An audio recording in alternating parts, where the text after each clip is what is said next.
session for the Enneagram Instincts, Pair Bonding and Intimacy, the master class, January 2019.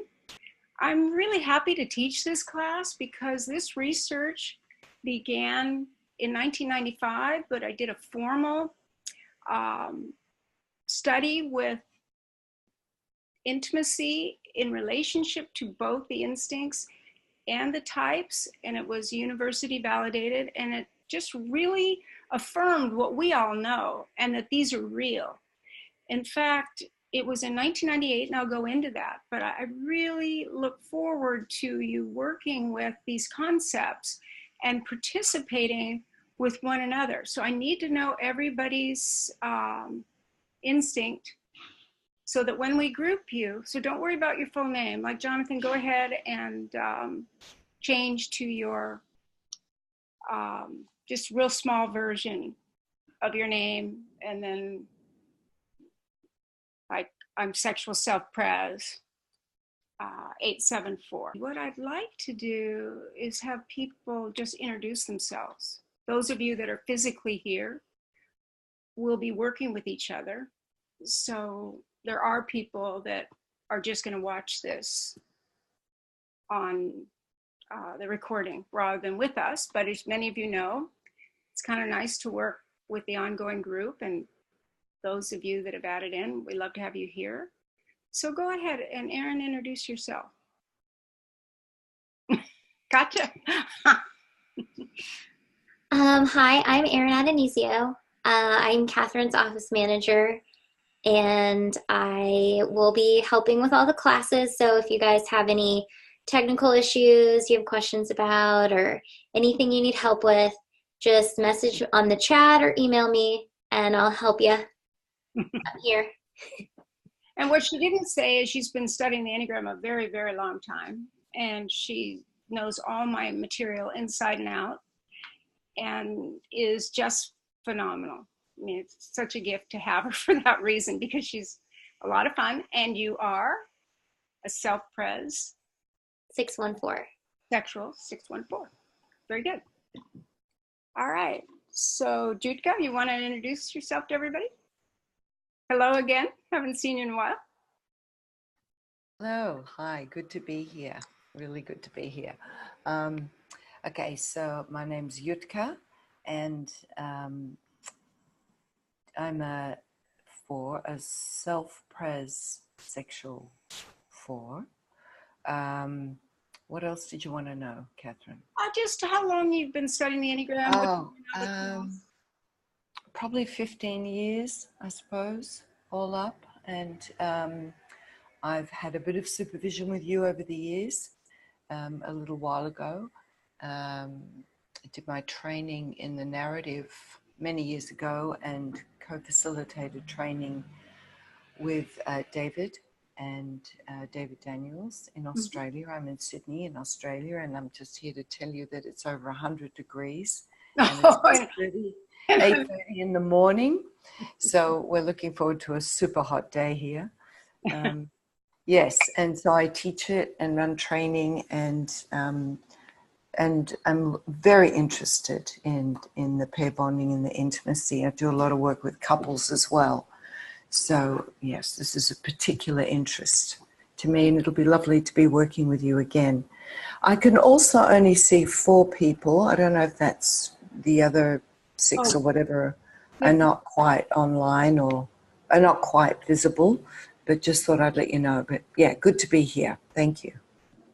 That's good to see you. I was trying to think, when was that when we explored the your 4? Gosh, that was at least 10 years ago, wasn't it, or more? It's amazing. The years do go by. Sandra. Oops. Hi. Hi, everyone. Yeah, so I'm a sexual self-pres 874 as well. And as my second book will be about the instincts and focusing on couples, I thought that I should take this class. Very good. Yeah, Sandra's released her first book. She's been teaching for years and years as well. in a corporation in particular, and she just released her first book in September. Now she's writing the Instincts book. Excellent. Mm-hmm. Linda. Hi, I've been studying the Enneagram first through the Enneagram Institute and then with Catherine. Eager to learn whatever I can about the instincts because it just never stops. And glad to be here. Yeah, thank you. This is part 3A. We have done like the basic instincts and then the subtypes as they relate to the types, and then different aspects. There'll be a little bit of an overlay for those of you that have been in the ongoing course, but it's still important to build how they intersect and how it impacts relationships. So you'll see some familiar slides, but just to put context. So it'll be kind of a little bit of a refresher for those of you that haven't looked at it in a while. Okay, Sarah?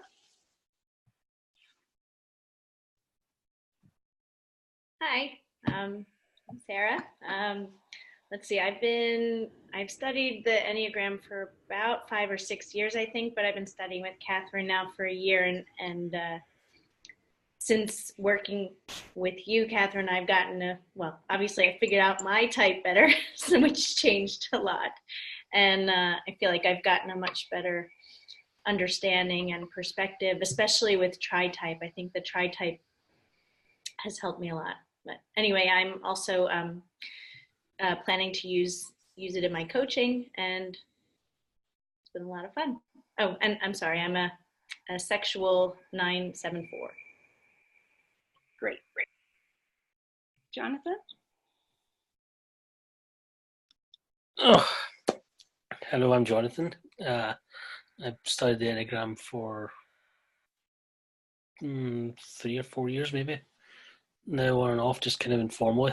I've done videos with Catherine, and I've been taking these classes for most of last year as well. Yeah. And I'm a social 152, social self-pres. Yep. Yeah, we've been doing all those hangouts. So if you ever want to see them on YouTube, you can find them. It's with Ben and Jonathan. Very good.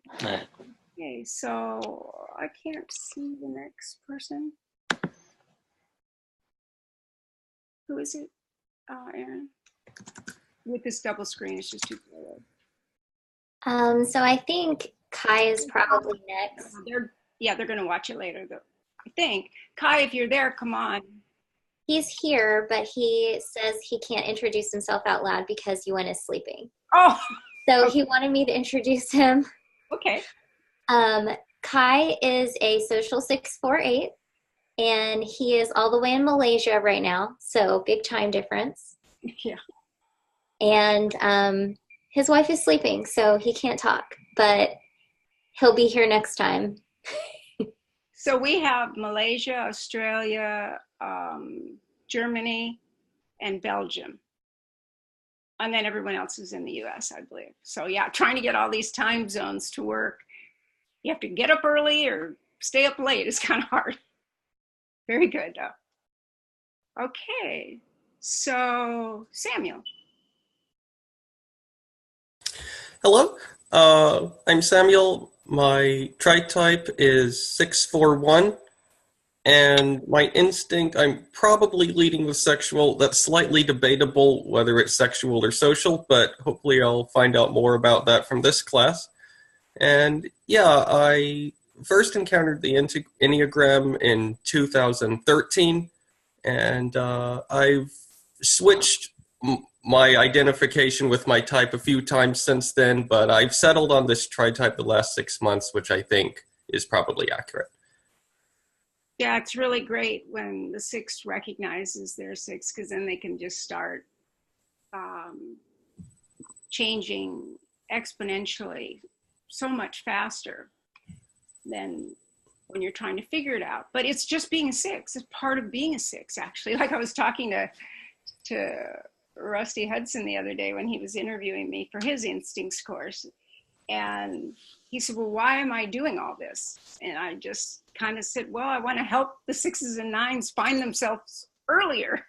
And it's really true. It's not that you're doing anything wrong as 6s and 9s. Your defense strategy says, double check, make certain. So thank you, Samuel. Elaine? Can you see me? Yeah, okay. I'm Elaine. I'm a social 486. I've been working with the Enneagram, I think, since 2002, 2003 in my coaching practice, and working with Catherine in particular, I think for the past 3 or 4 years, 4 or 5 years? I can't remember now. I think it's 6 years. Oh, wow. I came to Catherine after I heard about tri-type in a writing workshop of all places and went, ooh, there's something I've never heard of. And now Catherine works with my entire family. So it's been wonderfully life-changing. Thank you. Now, is there anyone, well, actually, you should say also that, Elaine, you've taken, I think, all my courses online, haven't you? I mean, I don't think there's... I feel like my Tuesdays are usually Catherine Tuesdays. If it's Tuesday, it's Catherine. Yes. Okay, so let's begin. This course is really looking at how we can understand the way in which the types and the instinctual types seek, form, and maintain pair bonds, and how it's different when we look at it through the lens of the 9 Enneagram types and the 3 instinctual types. Now, I also look at it from the 27 instincts, but that's really the prior class. And we can kind of touch on it with you that are participating. It's very, very helpful to see the way it shapes how you're going to look for a relationship and where you'll be triggered in a relationship. Now, we know that according to our Enneagram type, but it lets us know the dynamic. Whatever your partner is and you are, it'll play out according to both your type, your instinct, and your subtype. And even your Myers-Briggs would give some of it. So, Erin, we're on record, correct? Yes. Okay, so let's go. So we're going to look at the instincts, the pair bonding. I was really saying, oh gosh, which should I do first? Because there are these different segments, and I kind of wanted to do each section first. So I'm going to actually build up to it in a way I think it might be helpful. So we're going to look at the identification, whether we're positively or negatively identified, and how that shapes our pair bonding issues. Case in point, if you happen to be a social instinct that's positively identified, you'll want to go to events and join with others. If you're negatively identified, you will be antisocial. And sometimes that can be a source of conflict between a couple or friendships, any close relationships. So we're going to look at that, and we're going to look at what the type said they wanted in an intimate relationship, some of which I would guess, other aspects kind of surprised me and have held true all these years. And it's just given me more and more and more data with the subsequent studies. And what was also important is what the types wanted me to add to this study, what they felt was misunderstood about their type or their instinct. And then I really should say, I also want to look at the way in which we kind of mistype others in the early dating phase, and how the instincts kind of act like another instinct when they're seeking a mate to secure the mate, but then they go back to their natural approach after the relationship is secure. And then countless times problems will arise because couples will say that, whoa, we got along so well, we spent all our time together. And then the sexual will say, yes, what happened? Where'd you go? And the self-pres say, well, I just don't want to go out that much. I just want to, relax, take care of my home and be comfortable. And sexual, no, don't you want to have more intimacy? And then it creates a misunderstanding. But having said that, since most of you are really familiar with the Enneagram, this is where the stacking becomes so important, because you can both be, let's say, the sexual instinct, but if your stacking is different, that'll be the point of separation of how you might approach things differently. Like, I was in a long-term relationship with a self-pres social, and I was sexual self-pres. So we met on self-pres, but that's it. That's where we were comfortable together. But otherwise, we had to work on the relationship being what we both wanted. Now, we're both gut types, so it made it easier. And then I was in another relationship with a sexual social.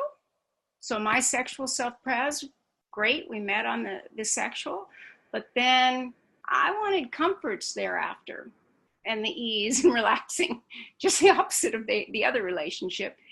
And my partner wanted more social activity, more going out into the world and being with a larger group. So this is so important that we recognize that it's all of it, that each piece that we look at gives us another little insight into why we look at things the way we do. Oh, actually, who just came on? Let's introduce you. You missed everyone else. So who is it? Go ahead and undo you. Sorry, I can't see your name. Are you talking to me, Anthony, assuming? Okay. Justin, yeah, I was having issues trying to get on, so. Oh, okay. All righty. Is there anything you want to say about why you're taking this course or where you are? Really, I got started with Enneagram about a year ago, and I've learned a ton. I mean, I've sort of gone down the rabbit hole. I'm an ENFP as well, so I sort of get fixated at points and I just drive. And I've learned, like, my ex-wife was an 8. I've realized I've read where there's connections between 4s and 8s and 4s and 9s, and I dated a 9 a couple years ago. So it's been a really good growth opportunity for me, and I'm just trying to learn more and more and get the healthier stages, basically, because there was no successful relationships past that, even with friends for that matter. And it's, in my type, it's easy to lament on myself as a SP. So I realized that because I didn't identify until I was reading the counter types. And so I've just trying to understand the instincts even more now, because I understand them fairly decently now from how they go from the type to how the core type intersects with the primary instinct and has its own flair, but then the stacking has created its own essence past that. And I've really just started to understand, like, the SO blind part for me. Like, I've never understood, like, when people say, the little trivials of, I hope you're doing well, it was sort of a blind spot for me, like, huh, what? Like, it was a real big gap. So I've started to learn in the last year, like, that those little connections mean stuff, and I was sort of blind to that. Yep, they do.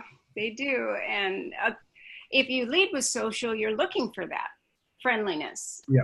And I just expect that we're already friends. So I have the same problem. Yeah, that's the thing. I have a couple 7 SO friends that I have to work that I've had for many years, and they connect on that level so much that I'm always like, huh, I didn't get it.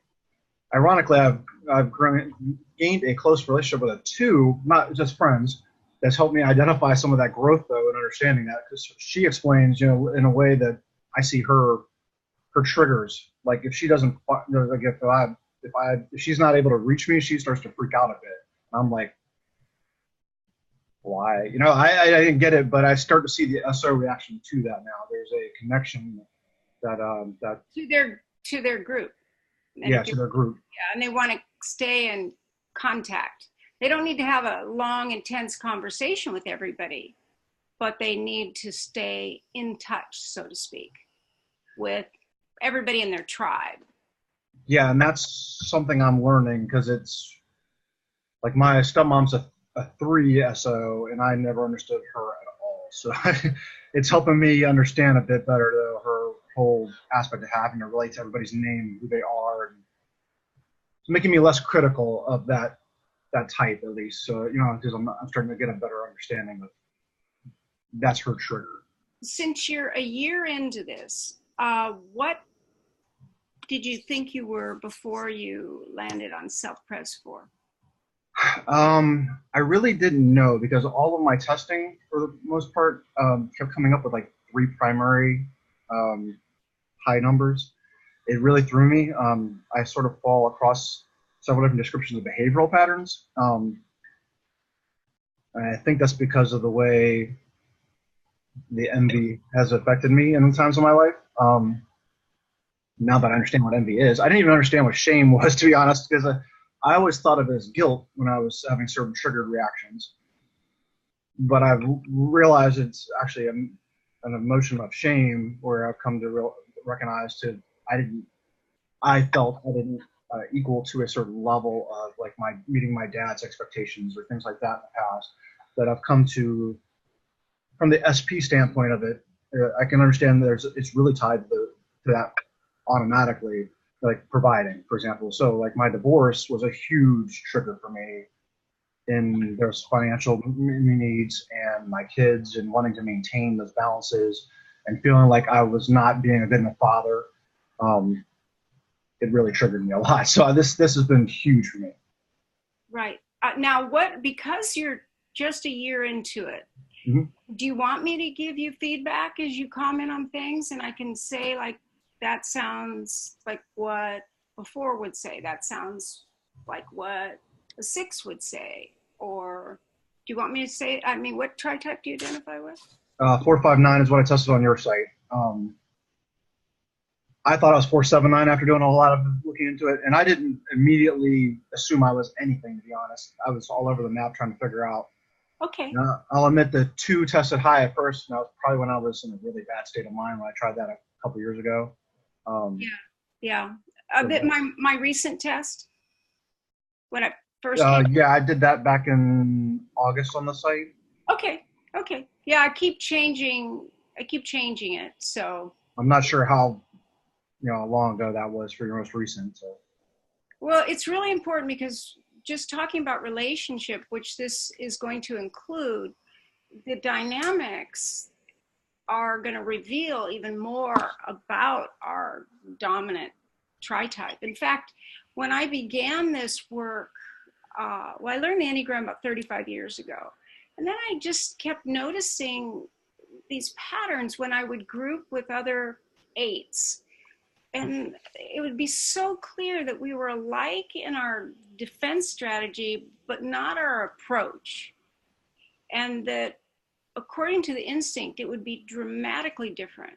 Now, 35 years ago, the thought was, well, your instinct was a kind of a variable, a subtype of your type, and that you could use that energy to convert into the higher essential types. But I came to realize, no, it seems to be more dominant. It seems to be the triggering factor to the whole system. And then about 25 years ago, I started researching that and doing my first studies. And I'll be darned if people who knew nothing about the Enneagram, along with those who really felt they understood the Enneagram, revealed that it is the instinct that triggers our less than desirable behaviors. So the way we act out or act in is really indicative of the instinct. So you can see why I want to approach it from all these directions and why it needs to be the 3 hours, because we can work with the information and then do breakout groups and come back together. And the breakout groups can be a little longer. Okay? So if you want me to say things as we go, I usually do. And Okay. groups so that you get additional insights. Now, I'm not saying you are or are not any particular type. I will just tell you as you respond that it's more indicative of one type over another, and just keep track of it. Because we are the 3 in our tri-type, and it's what happens when the 3 come together, just like what happens when the type and the instinct merge. Same thing. So when you get it all together, it pretty much predicts where our attention's going to be. Okay. So I always like to add in Chazo's idea of this being a trialectic system, meaning that there are 3. This is his word. He coined this term. And it's recognizing that it's always the patterns of 3. There are 3 centers, there are 3 types in each center, there are 3 instinctual types, there's the type and the 2 lines of connection, there's the tri-type, which is a dominant type in each center, and on and on and on. There's the stacking. We can just keep going. If you can't find a pattern of 3, if you want to say something's true of the types, if there isn't one in each center, it's probably not going to play out to be meaningful. So for example, years ago, there was an argument as to whether or not the 3 assertive types were the 8, 3, 7 or the 8, 1, 3. Now, everyone pretty much agreed on the 8 and the 3 being assertive. So the question was whether or not the 1 or the 7 was the other assertive type. Well, if we just want to look at whose holds firm, we might say the 1. But because it's a trialectic system, it can't be the 1. There has to be a dominant type in each center. Therefore, those that saw the 8, 7, 3 had the more accurate understanding, because it was the assertive type within the head center was the 7. The assertive type in the gut center was the 8, and the assertive type in the feeling center was the 3. So whenever I've been experimenting with things, if I can't find the pattern of 3, then I begin looking at another approach to it, because it will always work, always, always, always, when you consider how critical this first expression of the instincts. By the way, Chazo called them the instinctual centers. So he didn't have subtypes. He didn't even have trifix at that time. It was Naranjo that added the subtypes. And then Chazo later, after the dissemination of the Enneagram, added the trifix. At the same time, I was adding tri-types. So I thought, well, I called it tri-center at the time. But well, if I just discovered what he's teaching, I'll just call it trifix. But what happened is that there was nothing written.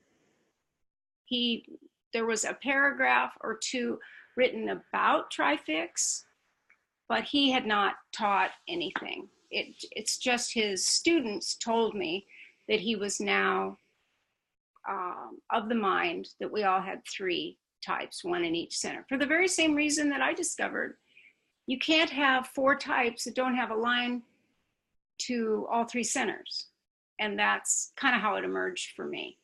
So if we always remember it's a trialectic system, it helps us see the way through any problem that we're facing. So if we're in a dilemma with a partner, and our partners get the best and worst of us, and we might have a very fixed point of view about something. But if we look at all three types in our tri-type, all three types and how they're stacked of our instincts, we can then see where we match our partner, where we're different, and where the particular conflict will arise, and the possibility of seeing a way through. Whereas if we just stop with type or instinct, we miss out on the subtleties. And this pattern of 3 gives us subtlety after subtlety after subtlety. So we'll just look at it from many different directions. And by the way, anyone can ask a question at any time. If I need to complete a thought or move on, I'll tell you, but please feel free to ask questions. Okay, so remember this slide, how do I survive? Well, really what we're focusing on is the way the self-pres, the social, and the sexual manages their life, and in particular with this course, their relationships. So if we look at the self-pres with fresh eyes, saying, I am my body, therefore what does my body need to survive? Do I need more water? Do I need something warmer? Do I need to prepare for the future and have more savings? What do I need physically? So you can see if you have a fear of not surviving, you'll get triggered in a relationship with a partner over physical needs, comforts, and then how your type plays out that need then varies. But if you are the social, you're focused on all of us, not your body. And there's this split attention where you're looking out to the world and to the person in front of you, but you're going back and forth. And this makes sense because the social says, I am my group. I must join with others to survive. But it could also be, I must follow the rules of society to survive. And the fears of being an outcast. So they're going to have problems when they have a social value or social concern or a fear of social shame in a relationship. That's when they're going to act out. A great example was I had gone to an Enneagram course many, many years ago, and we all went out to dinner afterwards. And there were quite a number of us, so it was a large table. And we were having the best time, as you can imagine. With this kind of depth work, you really get to know people much faster than you would normally. And we were talking and having a really great time. I was talking to 2 other sexual subtypes, and we were engrossed in our discussion and going deeper and deeper. And then there was someone across from me that was getting very, very anxious and started, don't you think we should leave? Don't you? And I'm going, no, we're having a great time. Why should we leave? And he said, well, see all the people at the door waiting to get a table? I'd never seen them at the door. Why didn't I see them? Because I was focused on the sexual relationship with the 3 people I was talking to. The world goes away for a sexual, but not for a social. The social's always kind of tracking, how am I in relationship to others? And even though they were behind him, this door, he was aware, and it made him uncomfortable. So as you mentioned earlier, when you have the social in 3rd position, I used to say that it was blind. That was my word, and I wish I knew what I know now. I now say that the type in 3rd position is the least mature, and it can mature pretty darn quickly. But the one that's most blind is the 2nd, because we think it's not a problem. And so there are all kinds of beliefs and patterns locked in the 2nd instinct. So when I say blind, I'm going to be referring to the 2nd type, and I will refer to the 3rd type as the most immature. Okay? But you can see how that could be immediately a cause for difference. Like if my partner had been the social and I was the sexual, then my partner would be getting frustrated that I wasn't seeing the people line up at the door. And I know now I need to pay more attention to that. But actually what I've done is I worked out a pattern where I give very, very large tips at my regular restaurants so they don't lose their tip. And I have that time with intimates because that's what I enjoy.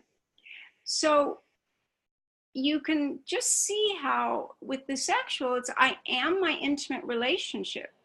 Who am I? I'm you and me, us, just the two of us, not all of us, not us in relationship to the world, other than it's you and me against the world.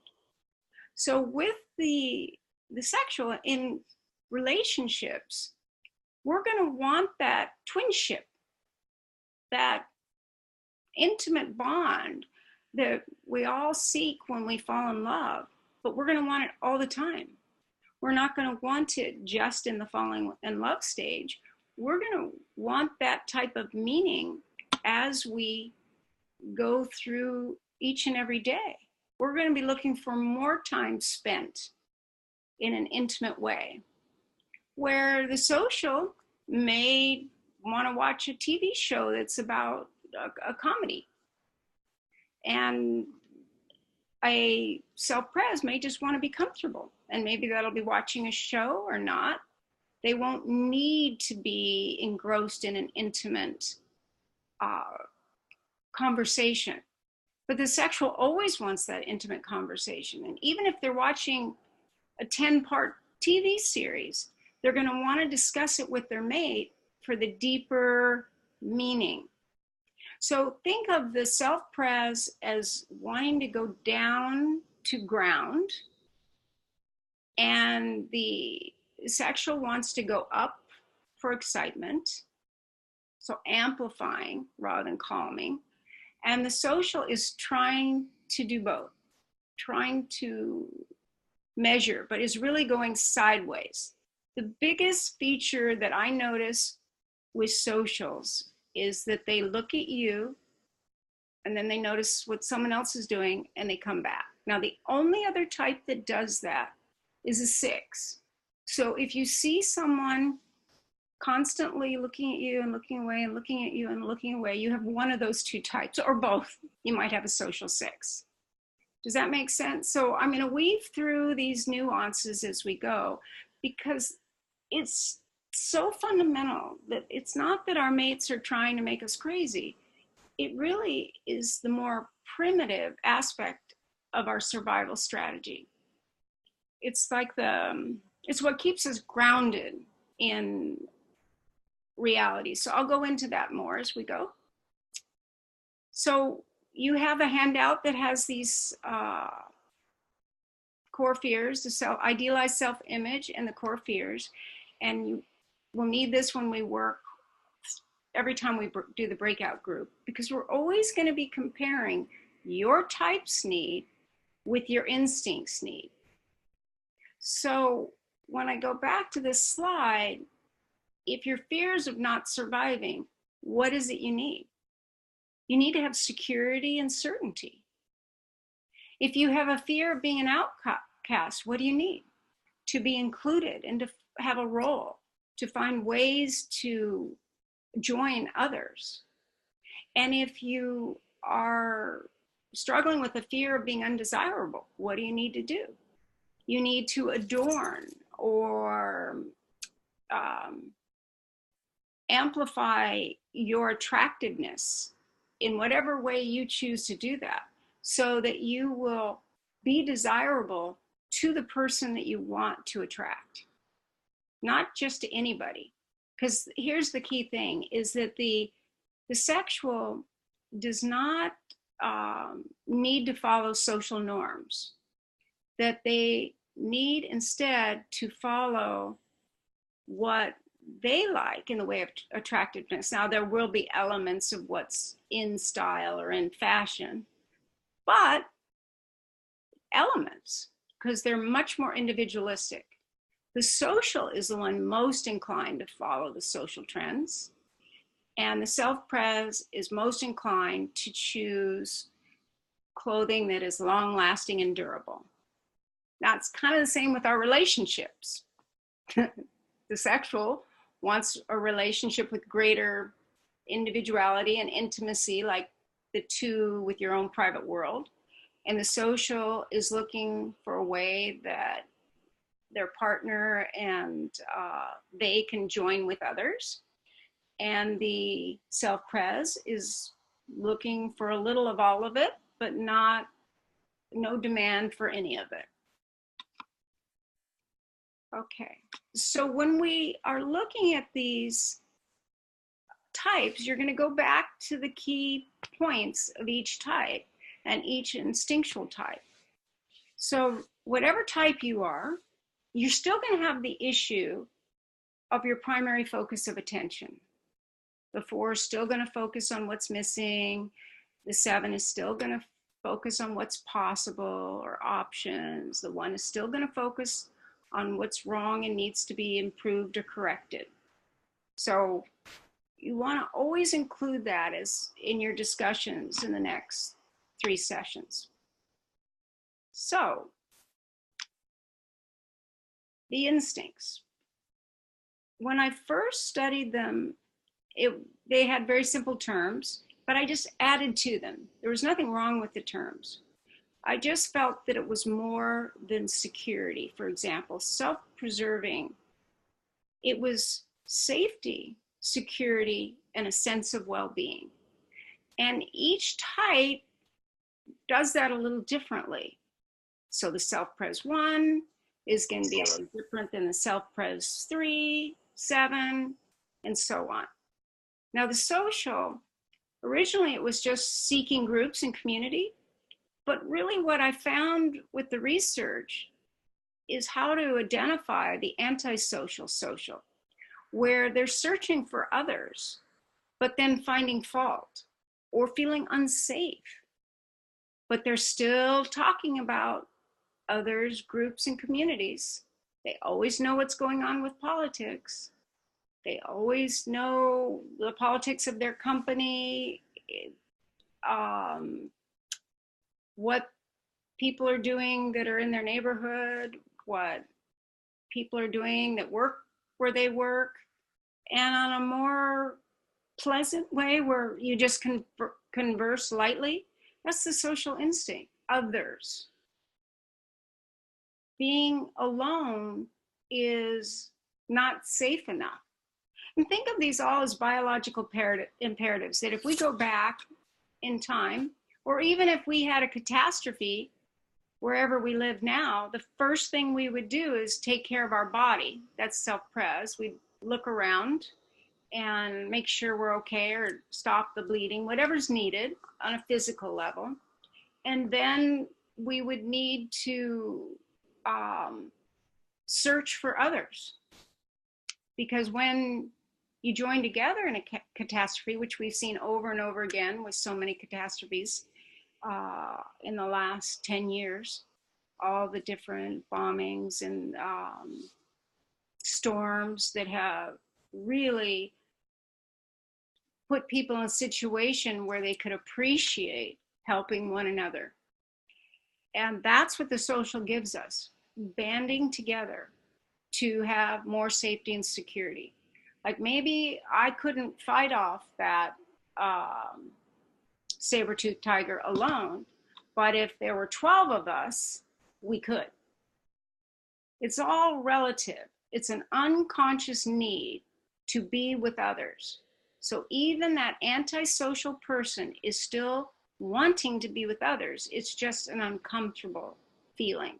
And they're forgetting that we have a fire department, we have a police department, we have grocery stores, we have ways to tend to all our needs that wouldn't be the case if it wasn't also available. See, in the past we had to barter. Oh, you weave baskets? Okay, I'll give you some of my food from hunting. You give me that basket so that I can carry the food. And on and on. So we need all three. And the sexual, it's like about procreation. It's about the search for a mate and for intimacy and for pair bonding. Now, there's been a lot of confusion over the years about what constitutes these different types. And the one that's most confusing is that for some reason, sexual has become a more desirable instinct to be, because we mostly want someone that sees us and pays attention to us and wants to be, we want to be close to them. But what I found is that we confused, myself included, the attachment, the nature of attachment. And so if someone had an anxious attachment with their mother, for example, they might see themselves as sexual because they want in their partnership the calming security that comes from having a partner. But it doesn't make you sexual. See, with sexual, you have to have the preoccupation with all those factors over and over again. Whereas self-pres is going to be constantly preoccupied with their physical needs. Like, I can really tell you that when I was with a self-pres, everything was about comforts. And that was pretty much okay with me, except that I needed more intimate time. And when someone is with a social, the complaint might be, boy, you're always talking about everybody else. Why don't you talk about us? So if you're sexual and you're with a social, you're saying, wait a minute, you know about the butcher's brother's, baker's, cousin's, dog's veterinarian. And that's the social, because they're telling you about themselves through their relationship to others. So it's, especially the social six, they're the primary type in each center really personifies the type. And then I'll show you a little bit about how these mimic one another. But it's very important to see how you have to have this preoccupation ongoing. If you're talking about others, you are not self-pres and you are not sexual. If you're noticing what people are doing, even if you don't realize it, other people realize it about you. Now, the one thing for sure with the Enneagram, and the instincts even more than the Enneagram, is that everyone else sees our instinct better than we do. And this is the reason. Whatever our instinct is, we recognize it in another. So the self-pres immediately recognize another self-pres. And when someone isn't self-pres, a social recognizes another social and who isn't. And the sexual knows another sexual, and for sure they know who isn't. How do they know? It isn't just what you talk about. It's like the antenna. It's like, do you want the energy to go up, or are you trying to get it to calm down? Or are you trying to get more in common so that you can go deeper, or more in common to feel at ease? It's very, very different. So we become more and more proficient over time. And like many of you, I dove deeply, and I'm still diving. And here I am 35 years later, and I'm not the least bit bored for this very reason. Each group is different. Each session is different. I've had clients that I've worked with for many years. We'll just go down a different avenue and discover a new aspect that clarifies something. It's constantly revealing. It's not something you ever can be bored with, because just when I think I'm mastering it, I'm discovering something new, a new dimension. And it does not disappoint, as I'm sure all of you know that have been doing it with any length of time. So again, these are on the website, but it's just to remind you that with the self-pres, We're looking at everything physical, nourishment, energy, safety, security, time, food, shelter, clothing, everything with the body and finances. And that one self-pres will focus more on energy, another will focus on food, another will focus on having the security. It's all different, but the primary focus is in the first category, the first third. The middle third is the social, and it's relating to others, groups. Like in the self-pres, there's a little boy with a star cone on his head. That's kind of the way self-preses describe their internal world, that they always feel like they need to take care of their self, and they're a little bit on the outside. Now, socials say that. They feel like on the outside, but with the self-pres, it's like, okay, I'm on my own. Where if you're social, there's anxiety about being on your own, needing to join. So this next picture in the social section where there are 3 children is kind of cute because at that age they parallel play anyhow, but it's noticing others and wanting others in the picture with you and feeling anxious if you don't have that. It's also about prestige. It's also about glory. And people love to say now, well, I don't care about glory. Yeah, you do. Every human being does. They want something that says, hey, Sarah did a great job. Aaron did a great job. Catherine did a great job. It's human nature to want that feedback. So we all want glory. We all want prestige. We all want fame. We just don't want negative notoriety or the fickleness of the social instinct is due to the fact that as people change, the rules change. As the rules change, people change. So the social is looking at that constantly. This is how trends begin. This is how attitudes take shape. This is how fashion changes. You know, a fad is, 1 year maybe. A trend, 3 to 7 years. Classic, 10 to 15 years. So the fast moving is with the social. The self-pres wants the 15-year basics that are classic. But now the sexual wants what will make them feel desirable.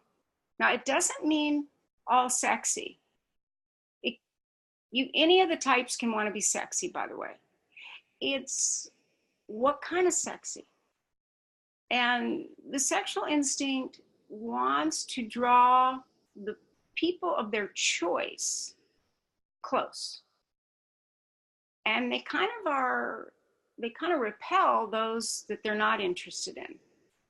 So it's about the secrets, it's about the intimacies, it's about up close and personal and how we need to be. Now, looking at this, you'll see the children where the one child is touching the other. And that's like point of contact. Intimate contact is what the sexual is looking for. We're so close, I can whisper in your ear a secret. We can share a secret, and that's you and me. Now, gossip, where you're talking about, oh, yeah, Elaine did this, and boy, Jonathan, did you hear about what Elaine did? And we start sharing it. That's the social instinct. Now, why is that? Well, with the biological imperative, if you don't share what you learn, you're not helping the tribe or the community be safe. Let's say there's water that was contaminated. Letting other travelers know, oh, when you go down the Pyrenees, you're going to go buy this water that looks good, but it's poisonous. Don't drink that water. That's the social benefit of sharing, of gossiping. Now, the gossiping is also talking about others. And that's a way to be safe too. Well, you know that tribe with the white stripes and the black stripes here? That tribe is a cannibalistic tribe. Stay away from them. It's communicating the dangers. But on a minor level, it's just kind of finding out what's going on. Because if you think about the rise and fall of different societies, communities, countries, have all been based on having a figurehead that has the support of the people and the army to make something happen. So whether it was the Roman Empire, the Ottoman Empire, it took a good leader with the right opportunities and the right support of an army and the kind of the people believing that it was what they wanted to. Whether it was or not didn't matter. They were led to believe that it was about them. So that's what social does. So the People magazine that says the Oscars, it doesn't matter whether they are sexual or not. I think Brad Pitt is. I think Gwyneth Paltrow is self-pres. It's more that to be talking about others, to rank others, to celebrate events, saying who's the best, is very much the social world. So it's a way that I've always struggled to remember. I had to teach myself, especially as a manager for many, many years, like, what do the socials need? And I'd go into corporations, it would be the same thing, where the self-pres just want to be comfortable, and the sexuals just wanted their connection, but the socials wanted to be recognized. And they would not feel that same sense of reward if there wasn't a structure built in to the company or the organization about recognition or bringing people together. I worked with this one air ambulance company where the head of the company, the founder of the company, had been a self-pres 8, and he had an open door policy. Anybody could come in anytime. He wanted to know what was going on and keep improving this medical service, because they were the flight nurses that would go into dangerous terrain and rescue someone that had fallen off a cliff or was stranded someplace. And so it was usually an emergency to get them in and out. So what I found is that most of the pilots were self-pres 9. Not all, but when they were waiting for an emergency, they were happy just getting out their sleeping bag and taking a nap, getting comfortable. Whereas the sexuals would just be in a discussion with their favorite person. But the socials were trying to get the group together to create a meal together, kind of the way firemen do. Firemen have all their meals together. They do everything together. It's great for the socials because it's all built around roles and being together. But in this company, it was founded by a self-pres 8, to each his own. Do what you want to do. So the socials were very, very unhappy, and the CEO was a 5, and he brought me in because I worked with the instincts, and he goes, can you find out what is going on here? And he developed a page on each person with all their skills, what they did with their, it was great to hand me all these pictures of his managers. And then at the bottom, he said what was really unique, special about each person. Now, turns out he was a sexual 5, with a 4 wing. So he was going to be pretty good at focusing on what was special. But because he was a 5, he didn't have that open door policy. And the founder had died a few months earlier. So the company was kind of reorganizing when I came in. And when I worked with all the managers and did the one-on-one sessions with them and confirmed their type, tri-type, and instinctual stacking, I could explain to them why they struggled with the company in the manner that they did. And everyone felt validated. But then I had to bring everyone together again and say, okay, you have X number of self-pres, X number of social, and X number of sexual. How can we make sure the needs are met of all 3? So this ambulance company kept extra food and snacks. Did socials want food and snacks? Sure, but is it really what they needed? Not as much as camaraderie. And the sexual said, this snacks are fine, but just like being with the person I enjoy the most is kind of the ideal thing, maybe eating the snacks, but that would be what's more important. And then the socials kept saying, are we the only ones that want everyone to be a team? Are we the only ones that want kind of a sense of family here? And I said, yeah, because the social instinct wants that. And once they recognized the company could institute a way of acknowledging people and their contributions, then the socials were happy. Because when they made a contribution, it was honored. So again, if we really can understand this, it'll be true in all relationships, not just our intimate relationships. It could be a father-son, a mother-son, siblings. It could be partners. I've done a lot of coaching in businesses where there are partners that when they founded the company, they had the same vision, but as the company grew, guess what? The social instinct became more important and they were handling it differently. So I would have to coach them just like I would a couple, because they were a couple. They were 2. It's the pairing instinct.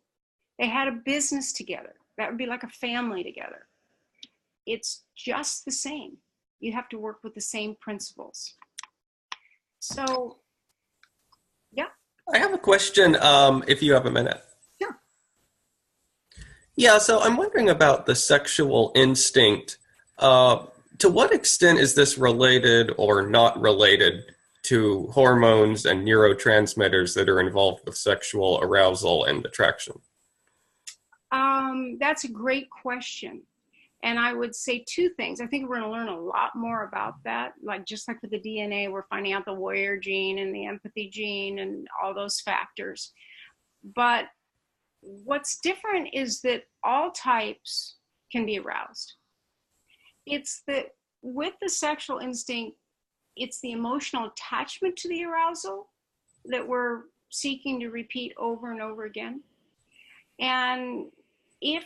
But then again, attachment theory steps in and we say, well, now is it really? So all these are going to give us so much data that will help. And another 5 years, I'll probably be teaching differently. Look at how it's changed in 35 years. I have literally changed the way I teach. Just like the 3rd type isn't blind anymore. It's the 2nd type. It's ongoing. So great question, Samuel. And when we go through certain stages in our life where hormones kick on or kick off, as the case may be, then we're more preoccupied with sex, but not intimacy. You see, we always kind of want the intimacy, the closeness, and then at puberty, the arousal kicks in much more. But actually, it starts much younger, but we go and search for it in an active way in puberty. And there are times when you know, if we've been ill, that we take care of our body. Like I just broke my foot. So of course I've got my little cast like thing on, and I'm supposed to have the boot on, which I don't have because the Prez is second for me. But I have to be aware of that. I have to be cognizant of it. I can't just, you know, run around quickly the way I want to. I've got to move slowly so I don't break it further. So there are stages in life when this changes. Like when men and women go through their versions of menopause, they're not looking for a mate, they're looking for comforts. Now, if they have a long-term mate, it's great. But male menopause and female menopause, we know a lot about female menopause, but now they know there's male menopause too. It's where that, you know, impulsivity diminishes, that intense need to be chemically bonded to someone. So look at it as chemistry. And then when we reach a certain age, if we're sexual, it's chemistry plus hormones. But we all know what it's like to meet someone and we can't explain it, but we're just in sync with them right away. We feel like we've known them forever. That's when any of us are experiencing the closeness of the sexual instinct. Does that answer your question enough? Or do you want to say more, Samuel? No, that's a good answer. Thank you. And listen to me in 2 years. Maybe something more will come out and I'll say, well, you know how I said that? Well, it's really more like this. And I'm always going to be doing that. And that's really my passion, is to continue to evolve. Never hold something so rigid that we can't see important aspects emerge. So the main thing to remember, that when your instinct has been threatened, your instinctual strategy says, whoa, it is not safe. We feel lost, bewildered, confused, unclear, perplexed, disoriented. We can't even sometimes know which course we want to take.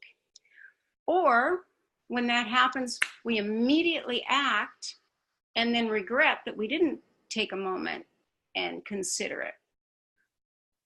But the point I'm making is that all of us, whatever instinct is leading, will feel this anxiety and this lack of safety. But the shape of it will be our stacking. Like, what do you do? And we're going to look at what each person does. And then we're going to look at what we do with our past relationships, like what worked and didn't work with 2 or 3 of our relationships. You know, I just mentioned 2. I can think of another one that was also sexual social and the same kind of problems, even though it was a 6. And that's what we're going to find is ourselves in the process. So I could have easily said, well, yeah,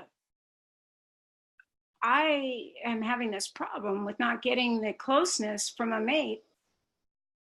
But wait a minute, with my other mate, I had the problem that the person wanted too much closeness. How can I be the same person? Well, that's the dynamic of the relationship, because each combination comes together and creates a focal pattern with the couple. So when I was with one partner, he was so focused on the 2 of us and then me being safe, because he was a 6. He was always saying, lock your doors. Every time I go, that's not very romantic. But that's was giving me love. And whereas the partner with the sexual instinct wasn't even noticing if I was behind him when we were driving, let's say, in 2 different cars. But he was thinking about me, telling me what I meant to him. It's just different. But the self-pres wanted to make sure I was physically safe and in view. One's not right and one's not wrong. But I want you to really look at your stacking. Is there anybody who does not know they're stacking? Or still experimenting with it a little? Catherine, I'm not sure how high my self-press is. Oh, yeah. So we're looking at that. Right. Yeah. This is Kai, by the way. Yeah. So what I want to do is just go a little further, and then we'll break into the groups and come back so that you can share it in terms of your experience, and then I can give you additional feedback.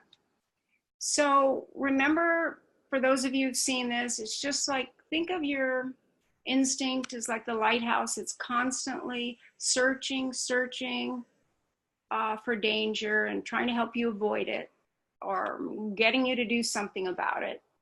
But it's always on alert. People think, oh no, my instinct doesn't bother me very often. I just do it once in a while. No, not true. You do it every day, all day. It's only when it gets really triggered that we act out or act in. By acting out, I mean we say or do something that we wish we hadn't. And act in is when we do that to ourselves, where we just beat ourselves up. But we know the experience of both. We all do both, but we tend to do one more than the other, depending on our tri-type and on our instinctual stacking. And another way, I mean, I've taught this for a while, and it really helps to think of the kind of the instinctual type is not good or bad. It's just kind of like the gargoyle on buildings. It was to protect the buildings. And your instinct is there to help you, but it can only work on the data it's given. And it cannot tell the difference between a real threat and an imaginary one. The energy starts going, the adrenaline starts kicking in, the blood starts pumping, and within 3 to 5 minutes, some sort of discharge has to happen. And that's when we'll voice something we wish we hadn't. It's adrenaline. It's biological. But the more we can reduce the chip on our shoulder through coaching and understanding our type and instinctual type, we won't get as triggered. So we won't say as much that we wish we didn't as often.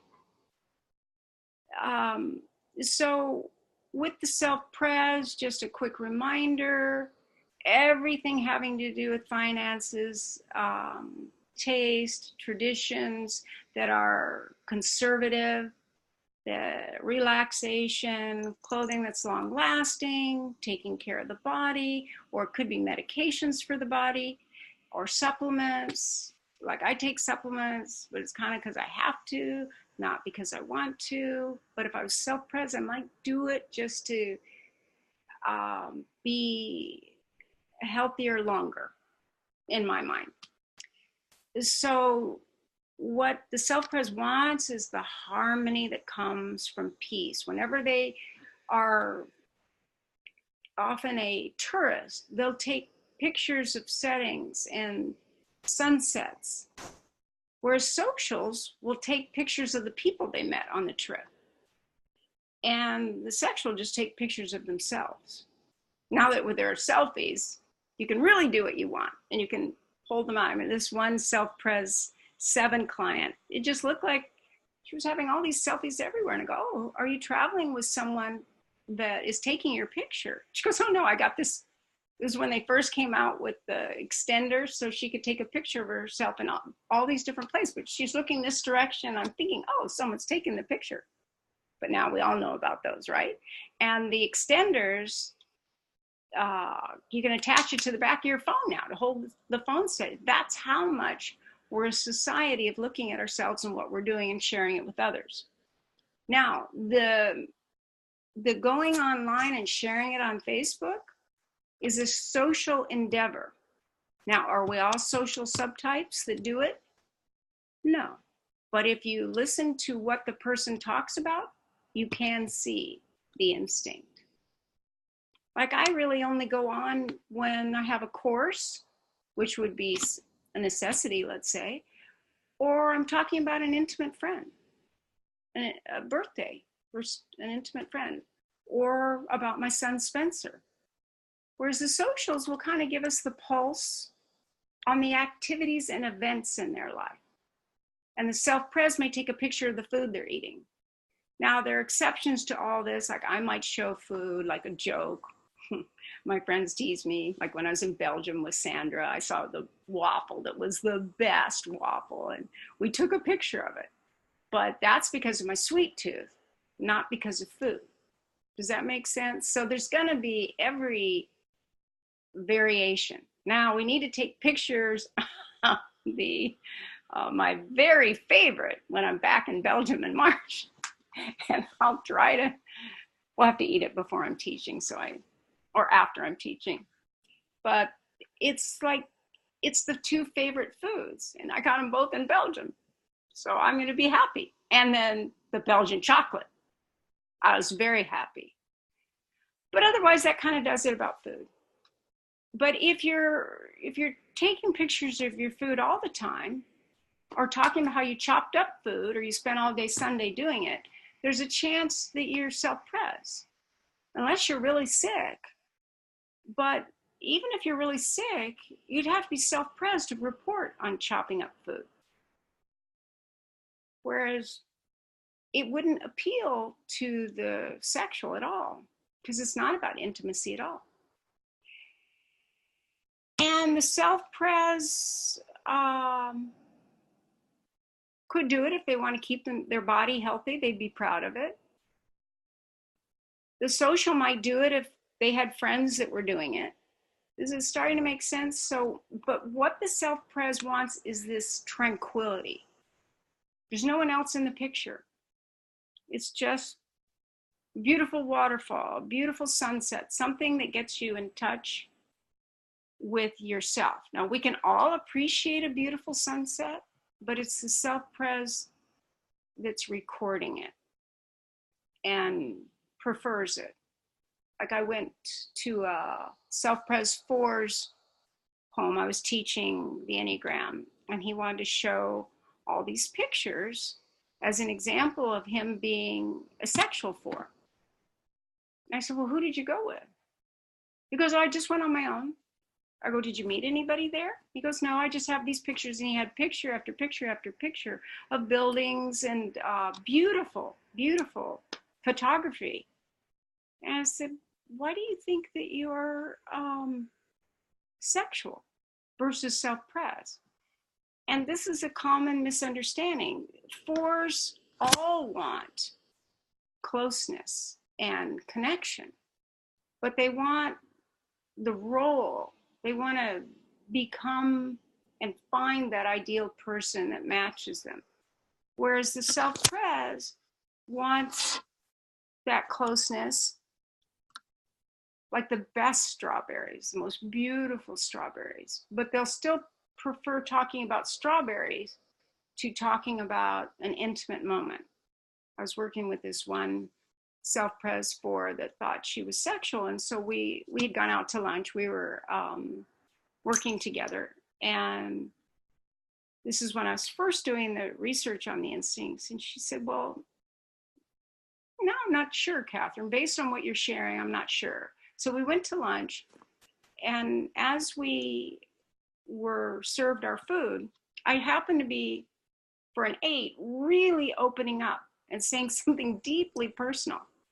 And she saw the strawberries, and she just looked at the strawberries and said, oh, look at the strawberries. She's talking about how beautiful it is and the aesthetics of the strawberry. And I go, well, that solves that question. The sexual would stay in tune with that. You wouldn't be preoccupied with the strawberry when someone was sharing a deep personal moment, because that's where the juice is for the sexual. Like, okay, what are we to one another? So the self-pres loves beauty and beautiful food would be part of that. But it's also the part that is fierce.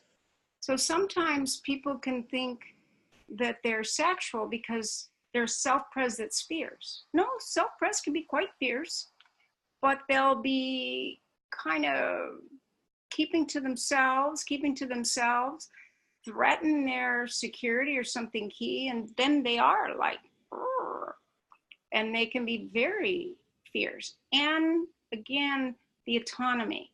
Now, a self-pres 6 can want their someone, but the self-pres overall is not a creature, so to speak, that needs to mate for life, like the crows or some of the other birds where they have one mate their whole life. This is someone that kind of will be in a parallel journey.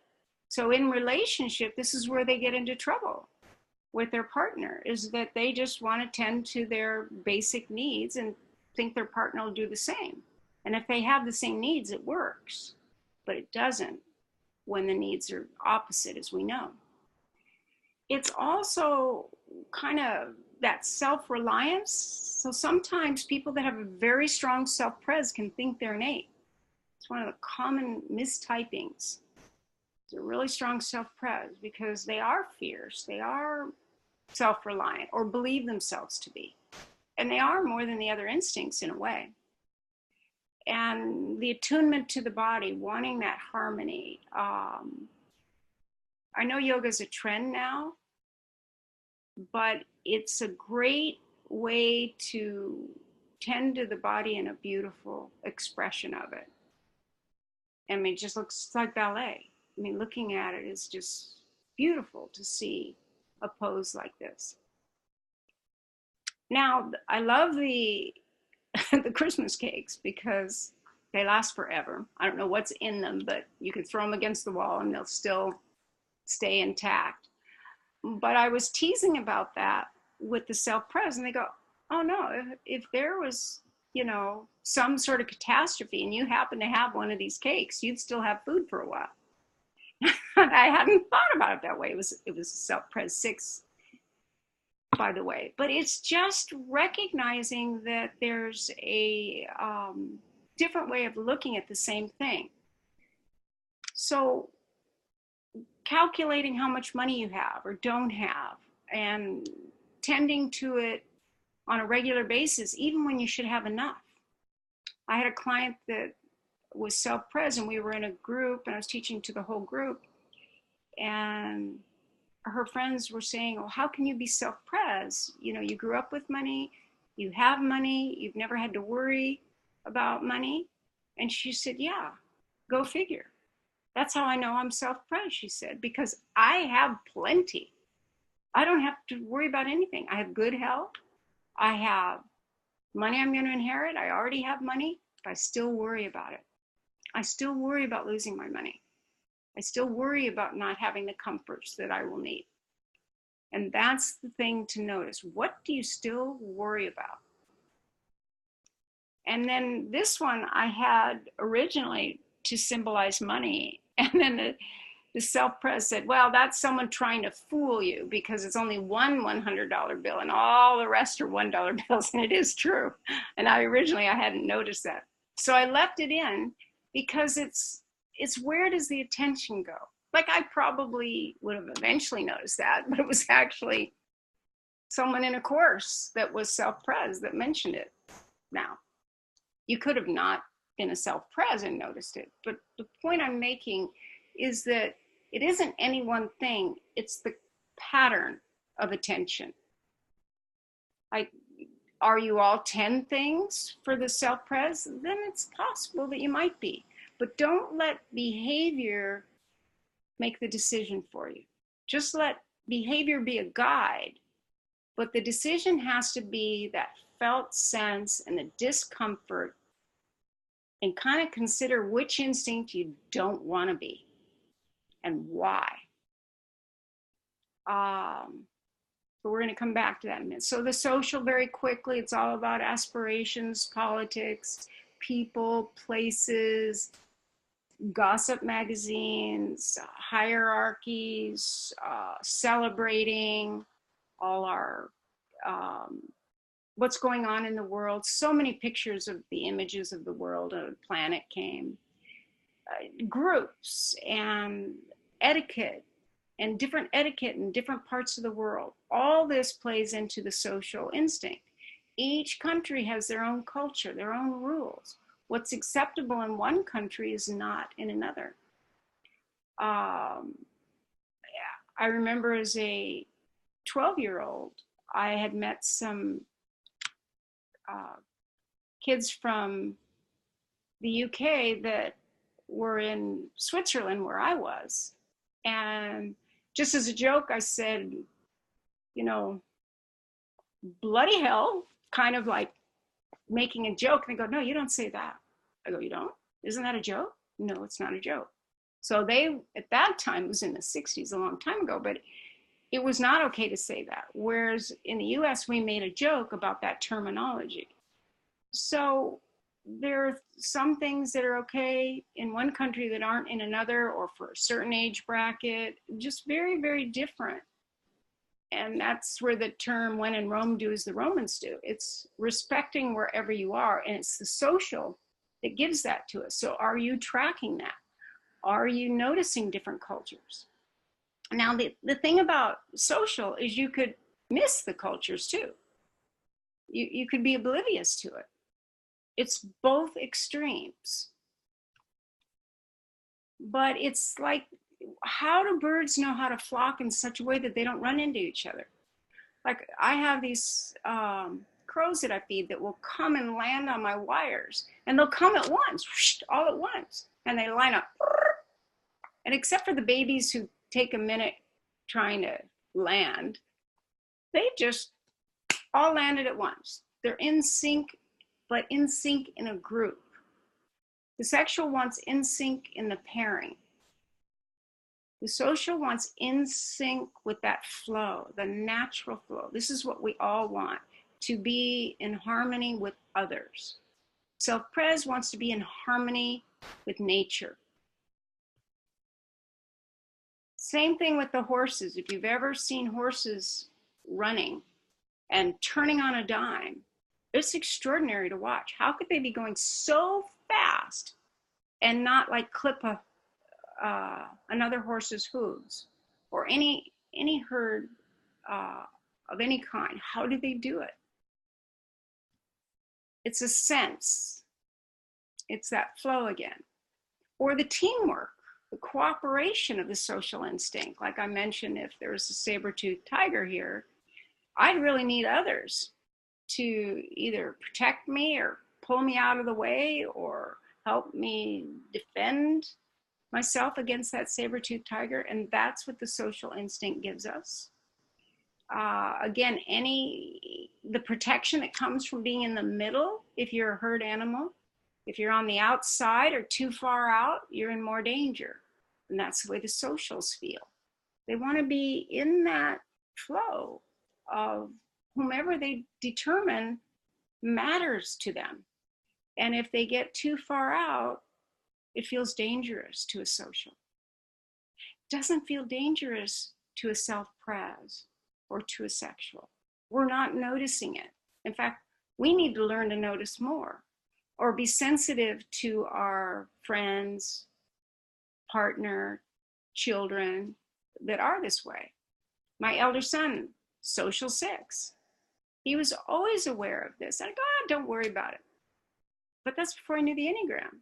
Now, I don't say the same thing. I say, oh, well, what are you noticing?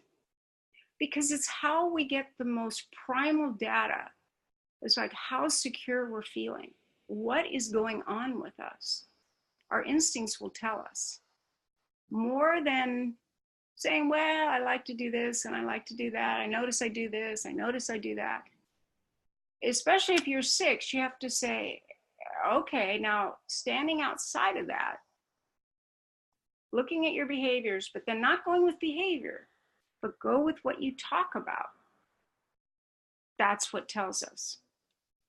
Like I always tease with Erin that we can be talking for a few minutes and she's sexual second and I'm self-pres second. So in minutes, we're talking intimately about whatever we have that's uncomfortable, that we'd like different in that way.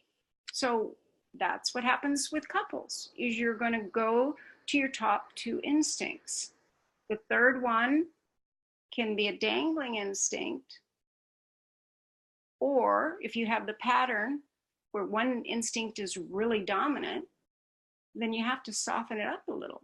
It might be clear what instinct you are, but you're more rigid about that instinct. But I'll go through that in a minute.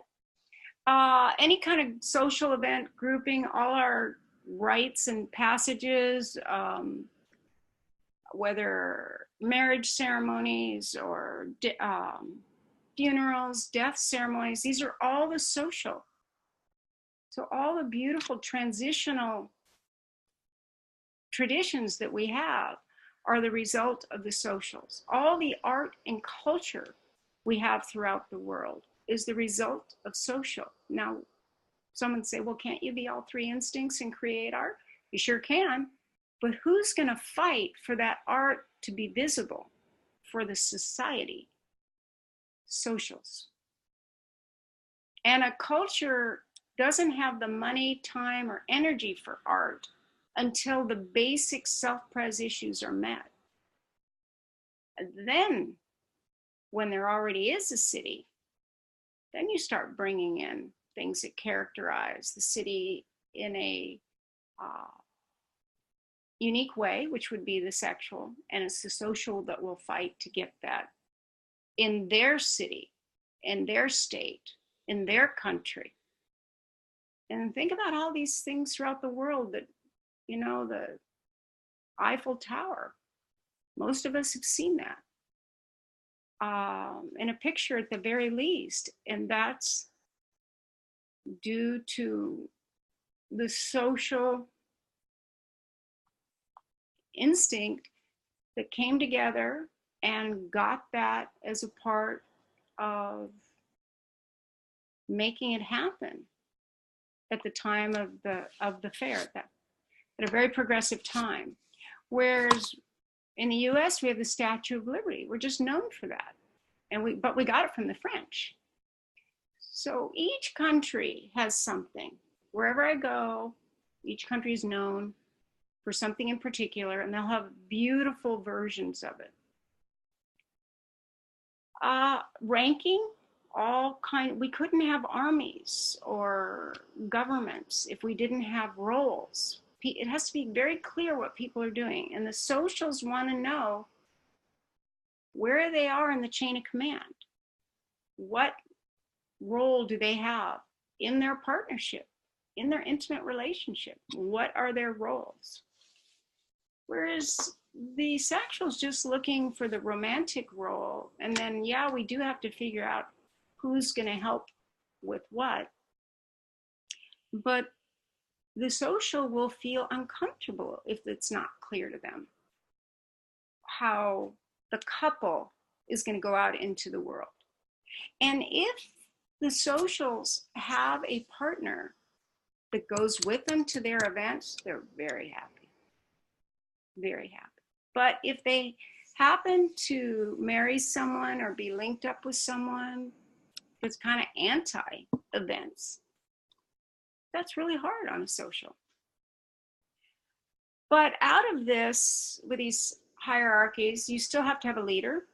The leader isn't always social, by the way, but many times they are. But all ways in which we create awareness, even when it began with the one ribbon for cancer, and then now there's all these different colors for cancer awareness, that's a social function. What was it based on? A self-pres issue. Funding that was needed for people with cancer. What probably started it actually happening? A close, intimate bond between two people, one of whom has died of this disease. So you're willing to put your time, your energy into it out of your devotion for the person you've lost. So everything that happens is using all three instincts all day long. But where do you lock? Where does the pin drop for you? Where do you become stressed? But as I was saying, the people that say, I'm not social, but they're complaining about society and people and groups and people on the 12th floor, or the people from Menlo Park, or whatever their beliefs are, they've forgotten that in the US and in most countries, all their social needs are taken care of. There is a fire department if they have a fire. There is a police department if people are mistreating them. You have to have a big group otherwise to keep tribes from fighting each other. Gangs, gang wars are really just one tribe against another tribe. It's innately a part of the human experience. And the grocery store is self-pres food being distributed in a social way so that you can go buy your self-pres needs without having to go and hunt down your own food. And whoever runs the country, that would be the top of the social hierarchy. At least the position would be. Maybe you do or don't like the person in charge of a country, but that is the way the hierarchy works. And in each country, it's usually considered the most admirable job you can have. The office of leader of your country is usually revered by others. Why? Well, you're distinguished and people had to vote for you, and you have the power to influence the country. And that's key to the social instinct. A lot of times people say, well, which instinct has the most power? And I have to say, in what way? Because the sexual might be in relationship with someone that has the most power, and they might influence that person in power. So ultimately, believe it or not, the sexual has the greatest ability to use their ability to link up and bond with someone to influence their someone. And that's why their survival strategy is based on having their someone. But not just anyone, someone that is so bonded to them, so crazy about them, so to speak, that they feel safe, that their world is safe. I mean, think of it. Whenever any of us are in a conflict with someone we care about, we think about it. We can't really understand why, what went wrong, what happened, and we think about it over and over and over again. And this is the obsessive part of the instincts. But then why do you think about it? Well, no one wants a broken heart. We all obsess over that. But if you're having like a little broken heart all the time, it's often a sexual instinct, because you're hyper aware of how close you are to the person. Now, if you're mismatched or you have a major problem you're dealing with, yeah, you can be hurt over and over again. But I'm talking about as a general rule in all your relationships. Did you notice that you wanted this tight bond and you were always a little, if that person did not want the same level of closeness? Yeah, the sexual can remember that. The self-pres will report having been in love and usually say something like, oh, that was a long time ago, or that was the one that got away. But they won't limbically feel it as intensely as a sexual will when they're remembering the event. The social will remember the events surrounding the relationship. Oh, remember when we were sophomores in high school and Johnny was the new kid at school? They give you all the context. And I'm thinking, wait, am I supposed to pay attention to sophomore year or Johnny? And I'm trying to track it, but the social's leading me to something important they want to say about something. I'm just not sure what it is at first. Because being a sexual, I'm looking for the key person that I should be tracking in the conversation. And the social is giving us all the context for whatever they're going to tell us. And the self-pres is just trying to keep it simple, or they're going to talk a lot more about what they ate on a trip. Like if all three instincts went on a cruise, for example, the self-pres usually spends a great deal of time sharing with others how great the food was, or how you could get a little ice cream this place on deck and tea at this time. They'll have the routine of where they could enjoy their comforts, or how towels were brought to them, how their body was taken care of, and the delights and pleasures were at ease, that they were at peace. They didn't have to go to a bunch of hotels. The cruise ship took them to these different islands. They could go for a day and come back to their comfort of the room on a regular basis, rather than changing and flying and new hotel. Whereas the socials are trying to make friends with the people seated at their table, and trying to link up with those people and other activities on the cruise ship. And the sexual will usually come with a mate for something significant, and they will be a pair even in a group. And if they don't have a mate, let's say they happen to be on a cruise with others and they don't have a mate, what do you think they're looking for? A mate. The sexual is looking everywhere, even if they have a mate that they're really happy with. It's an unconscious need to check the level of chemistry you have with people. Okay, so last but not least, the sexual is all about the magic, the chemistry, the closeness, the dynamic between two people, and what constitutes closeness and an intense eye contact. It isn't like just staring at someone. It's having it be mutual, where you say something, they say something, you build on that, they build on what you said, and it's like a figure eight, where if you're just reporting and you share everything you want to share, and then the other person shares what they want to share, that is not the sexual dynamic. That's not what the sexual wants. That's just reporting to a sexual. It's very satisfying to the social or to the self-pres, but not the sexual, because the sexual wants to create something new. Your memory, my memory, coming together. Remember the two of us together. Oh yeah, and remember that. Yeah, I remember that and this. Oh yeah, I remember that and this. But you're coming to a new understanding of those same facts, or enjoying discussing them, the memory of the intensity when it originally occurred. In fact, it might even be more intense each time you've shared it over the years.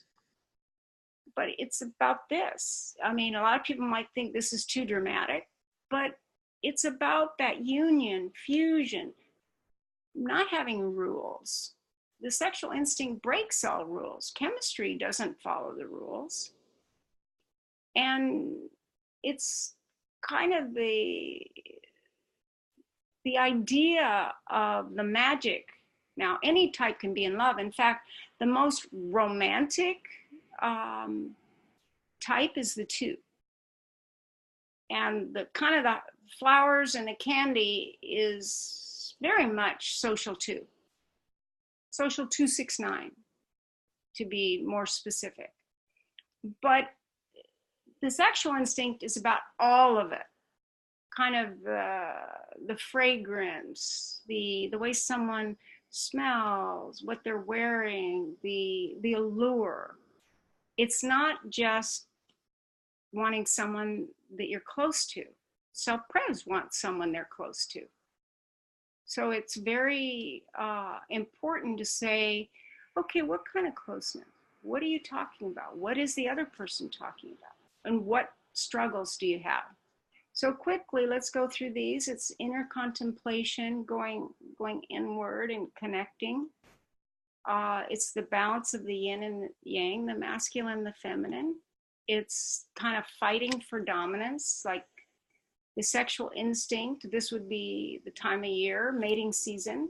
So the hormones are fired up, and the dominant wins the mate.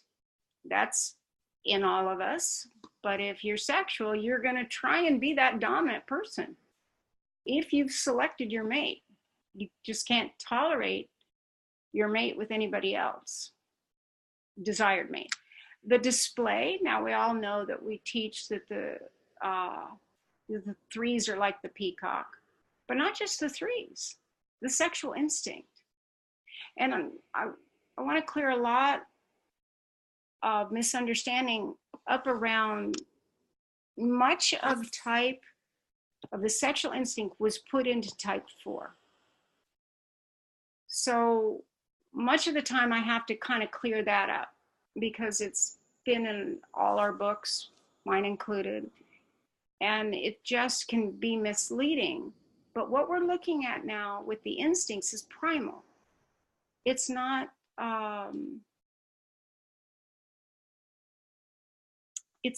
as conscious, and we will look at that after I finish these and we do our breakout groups.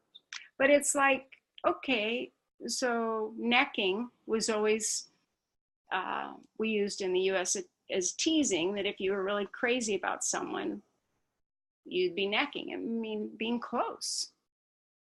And like, you were like giraffes. Well, this is what they're talking about. So think of how close you'd have to be to someone to get that close to them. You'd have to be pretty darn comfortable. So the sexual instinct is how comfortable we are with our chosen people, our chosen lover, our children, our best friend. But it stops there. It can't extend out. Now, you could have a couple best friends, especially if you're an 8, because 8s just do more of whatever they do. But it's needing that closeness wherever you go, creating a bond with a singular person.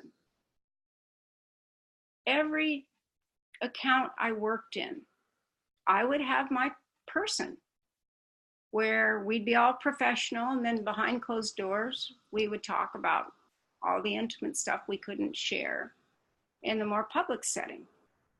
Not that socials and self-pres wouldn't like that. They'd be fine with it. But do they need it? Not like the sexual. The sexual needs to have the intimate relationship. So if we're spending all day being social, we can hardly wait to be intimate with our someone, to debrief. And that's what the sexual instinct is looking for, is being, so close that no one's in your way, that you are attuned to the other, not with the group, but to the other. And just that heartbreaking kind of surrender of dissolving all boundaries to be in sync. It isn't just about the hormones. It's about how you feel in relationship to others, your special other, your chosen other. You'll do anything for them and continue that type of relationship. In other words, it's like wanting to be in the experience of being in love over and over and over again. But what happens? We're in love, then we have a fight, and then we break up, maybe we fall in love again with the same person, or we break up, or there's a new person, but it's this ebb and flow. It can never stay like this. But the sexual instinct wants the elevated, energetic lift that happens with that magical chemical feeling. It's like we're addicted to it. Self-pres is addicted to comforts and anything that makes them feel safe. And the social's addicted to groups of their choosing, not just any group, the groups that they want to belong in, the people they want to be with, the others that they would choose. But it's close, close, close. Even though we could have all had a moment like this with a lover or a child, it's not sexual. Sex is a part of it, of course, but as I said, all three instincts can be sexual. It's that the safety and the ease with being with each other. We all want that. It's human to want that. But then what do we do with it? Okay, so this couple is close, but then what do they talk about afterwards or on a daily basis? Yeah, they'll share their day, but then what? Think about what you want to talk about. So Linda had to go, but Patty's going to share her experience and her questions, and then we will do that, and then we'll go on to more information after we do this sharing, depending on how long it takes, because it's very rich when Patty and I were talking. So I'm, as you know, a lot of times in the Q&A, it's very instructive because questions come up or comments are made that weren't a part of the planned training, but then are really helpful to the general knowledge. And I never mind that, you know. So Patty, why don't you begin, since you came back a little earlier because Linda had to go. And go ahead, and what was your experience thinking of other relationships in your life? Were they traditionally sexual or not? They're almost exclusively sexual. I don't really, I do one-on-one. I don't do groups well, and that's why I'm in Toastmasters, as a point of personal growth, not just to learn how to do public speaking for my business, but to learn how to function in groups. Well, hold on one thing. It's I kind of want to stop using the word one-on-one, because self-pres can like one-on-one because it's less stressful. Social can like one-on-one because then they feel less uncomfortable with people. And sexual's like one-on-one because they want a more intimate conversation. So we had to use that for business, and I started using it going into business. Like you can't use the word spiritual because it can't be religion. So I kind of had to change some words around, but the nature of one-on-one becomes very important. Say again, the nature? Yeah, what kind of one-on-one? See, what are you hoping to get out of the one-on-one? So you said you weren't good with groups. Well, socials aren't good with groups. Self-pres can be not good with groups. Sexual cannot be good with groups. So what did you mean by your idea of one-to-one? That I have an intense interaction, and I can't do that with more than one person. And I'm allergic to small talk, and a lot of the people in Toastmasters, I've noticed, have strong social organizational instincts, and they love getting around and talking to a lot of the people in the meetings or in the groups. And the only reason people come and talk to me now after 3 years is that they've heard so many of my speeches that they know who I am. Otherwise, nobody really knows who I am. I don't talk about, I don't like people to know things about me, and I don't like talking to people I don't know. But the group now functions well for me, but only because I've had 3 years of intense public speaking where I tell them things about myself. A lot of times I run Enneagram type speeches, conversations, I call them. And so that's satisfying for me, but otherwise, any other group is really tough. The only reason this group works for me is because they know me after 3 years of that kind of interaction. Did I answer your question? Yeah, that isn't necessarily indicative of sexual. Okay. In fact, self-pres feels that way the most. So the question would be why you didn't show yourself to one or two people in the group. Maybe not the whole group, but sexual needs their intimate contact wherever they go. Mm-hmm. They're looking for it. Even if they're happily married, in love, yeah, it's still, you need the place the person with whom you can share your experience. Yeah, that sounds very accurate description. So why do you think you didn't show that to someone in the group?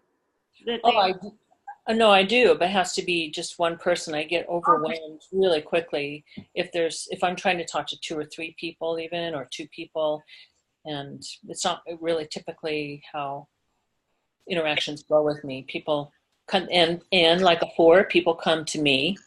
I don't go out into the group looking for people to talk to. They come to me, and that's what I'm comfortable with, and that's just sort of the habitual pattern of interactions.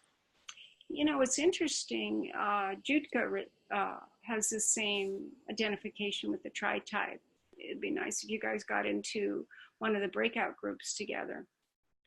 But Judith? With the time difference, it might be hard unless I did a breakout group right away and then went into the data. But you can certainly talk on the Facebook group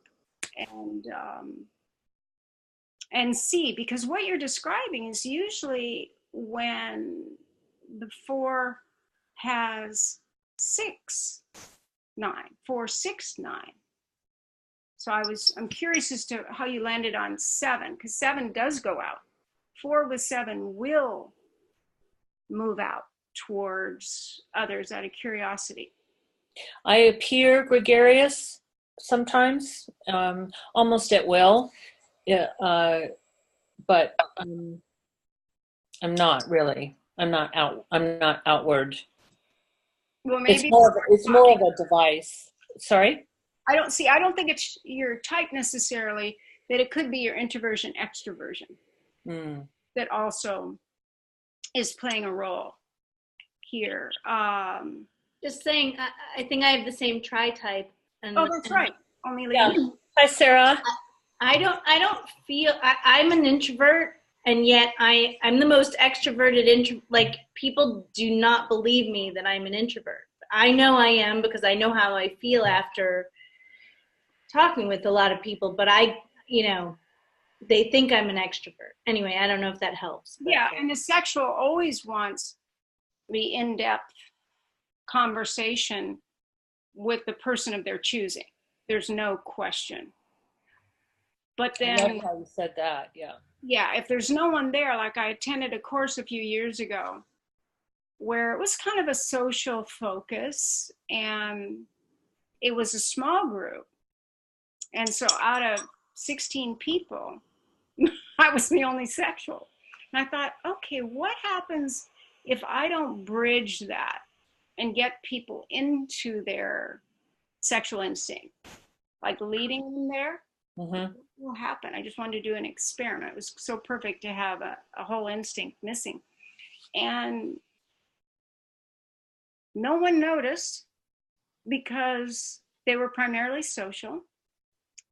They did notice that I maybe wasn't as animated with some people as I was with others.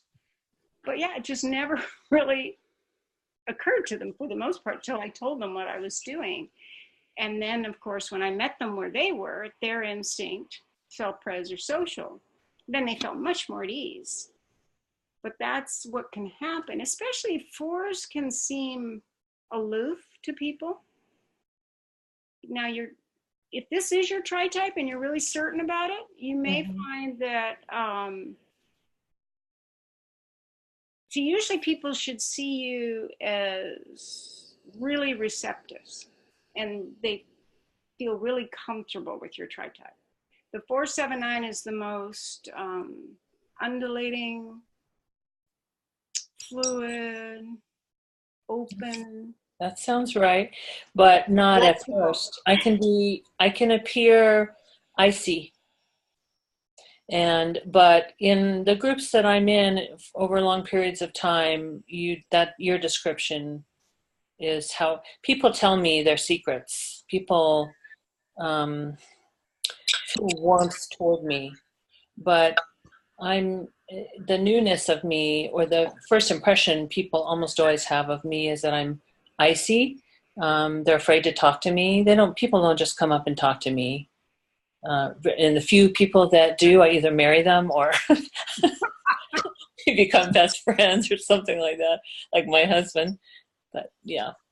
But your description and even your hand movements are very descriptive of my experience with other people over periods of time.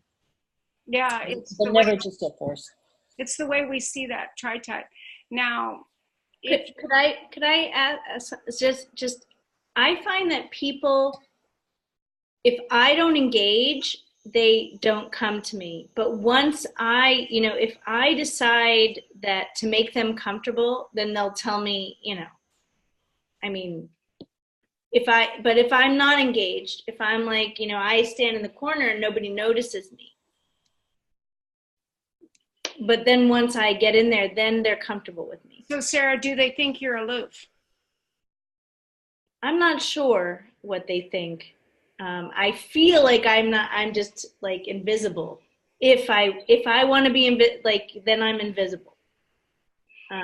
Maybe they think I'm aloof, but I don't think so. I think that people get the warmth from me regardless, but I think sometimes I'm just off on I don't talk to them. And I'm an expat and I live in Germany, and so I do have that like language barrier. So I can use that to keep people away. If that makes sense. No, I mean, people always thought I was aloof, but then they'd see me talking to other people and it would confuse them. But it's more that I wasn't rejecting anybody. If someone had come up and talked to me, I would have talked to them, but I was generally focused on something else. That's how I see it. Absolutely. That I just, but once I engage, they feel really comfortable with me, but I don't engage with everybody. In fact, often I don't engage. But what I was going to go on to say is the priest archetype can be perceived as aloof, as off-putting or unwelcoming. And that's because we just look far sterner than we actually are.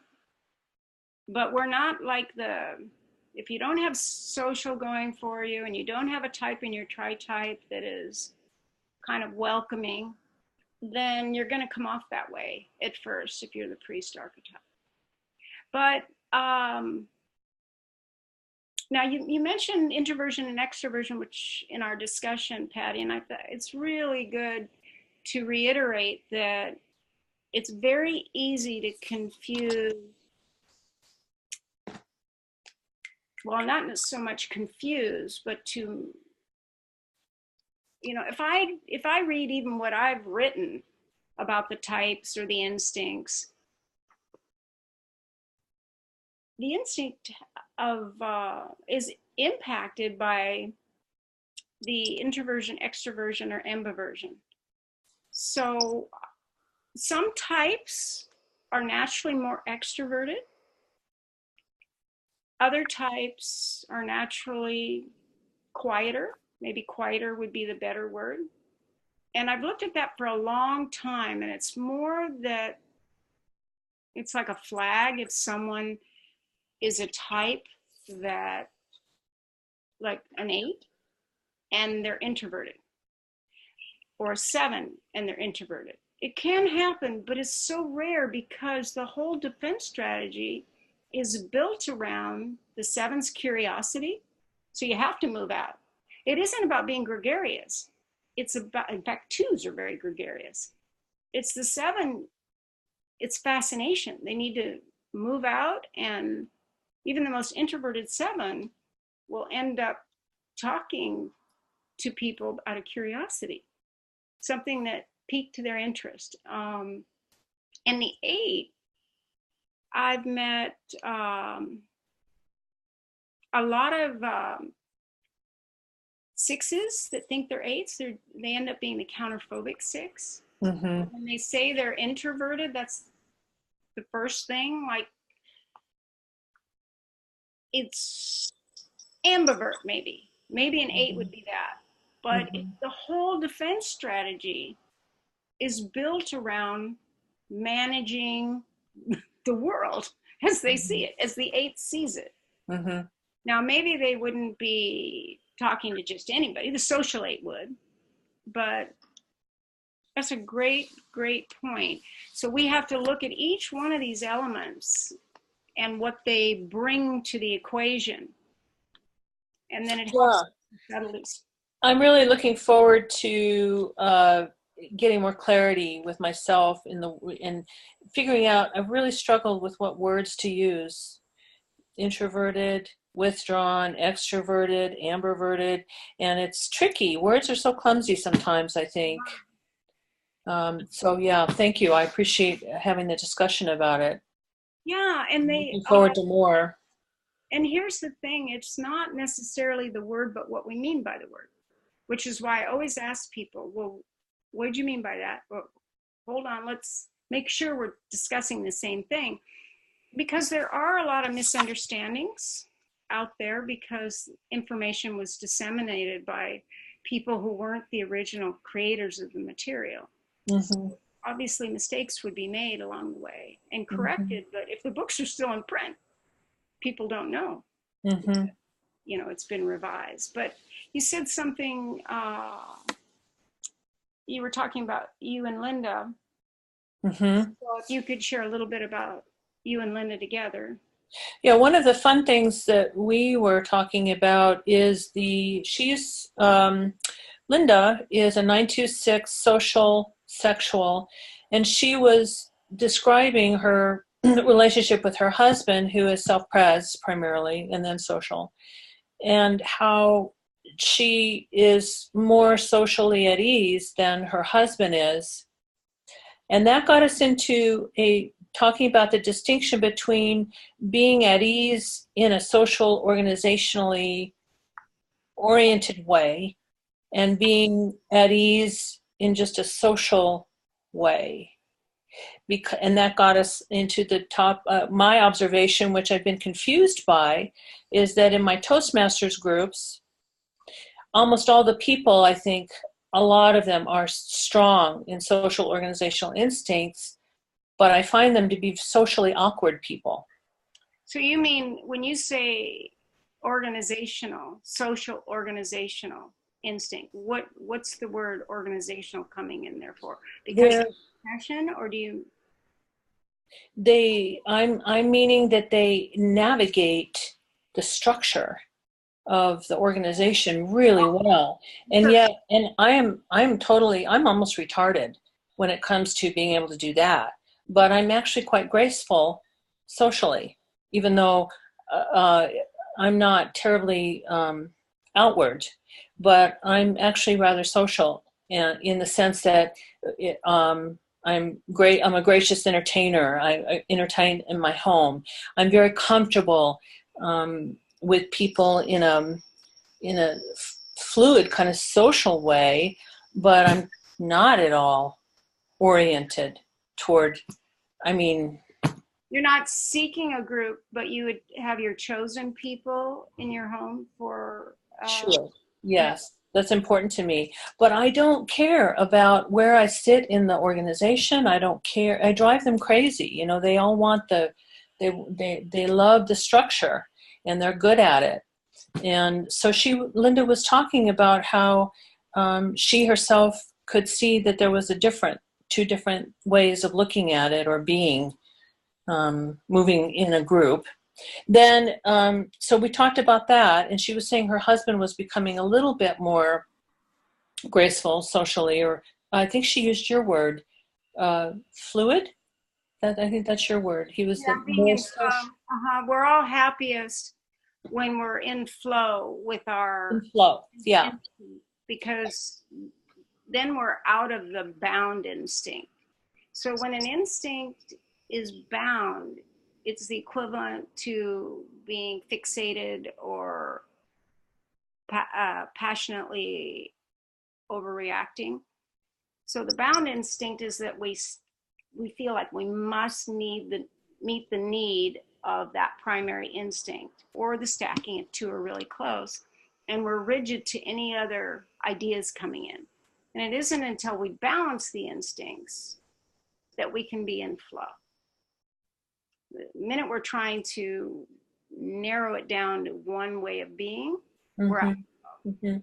Well, it's helped me a lot trying to be in, just to exist. Oh, yeah. In this organization. It's been really good for me, and I started it because of Enneagram. That I did that because it was so painful, and it bothered me that I didn't have the freedom, to be there and to do what I felt I needed, the skill I needed to develop for my business. So I agree with what you just said, that there is a freedom to being able to go beyond that, for sure. But I still drive them crazy because it's not natural for me to be concerned, to run for office, to those things. Because when you're social, you want to have that title. And the, like a social 6 years ago, that when I was in the image industry, so maybe 35 years ago, maybe more, just love the steps of becoming president. And then people were asking, well, don't you want to be president, not just on the board? I go, no thanks. Limit my freedom. Yeah. And it takes someone that really enjoys that role. And it's usually a social, not always, but for the most part, social. Because you're given a title, and it's like the head of any company or any country. It's the most perceived as the most powerful position. But I always felt I had more power if I wasn't. That's how I feel. That's interesting. I've never thought about that. The other thing Linda mentioned is that her husband doesn't like it, even though Linda is sexual second, her husband is sexual last, and she was commenting how he doesn't always appreciate her intensity, her need to connect with him and tell him about her day, etc. And then that got me talking about how my husband and I, who are both sexual, are very compatible that way. We are like a cult of two. And actually having 3 children was stressful for us because we couldn't be our cult of two.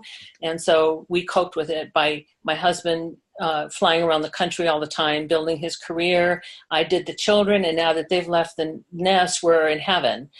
For 12 years now, we could be our little Patty and Dawn show. So that was an interesting thing to hear her talk about how she navigates that over, and they've been married 45 years, and how that's pretty smooth now because they talk about it, they work it. And then, for Dawn and I, it was stressful to not be able to be this intense pairing. Yeah, believe it or not, I have, when I go into the first study in 1998, which will be either next week or next session or the session after, one of the people in that group, I tried to have a self-pres, a social, and a sexual do the research so that we wouldn't be biased by our own research. I just wanted to make sure our interpretations were such. And sure enough, we were all a little biased by our own instinct, which we would understand.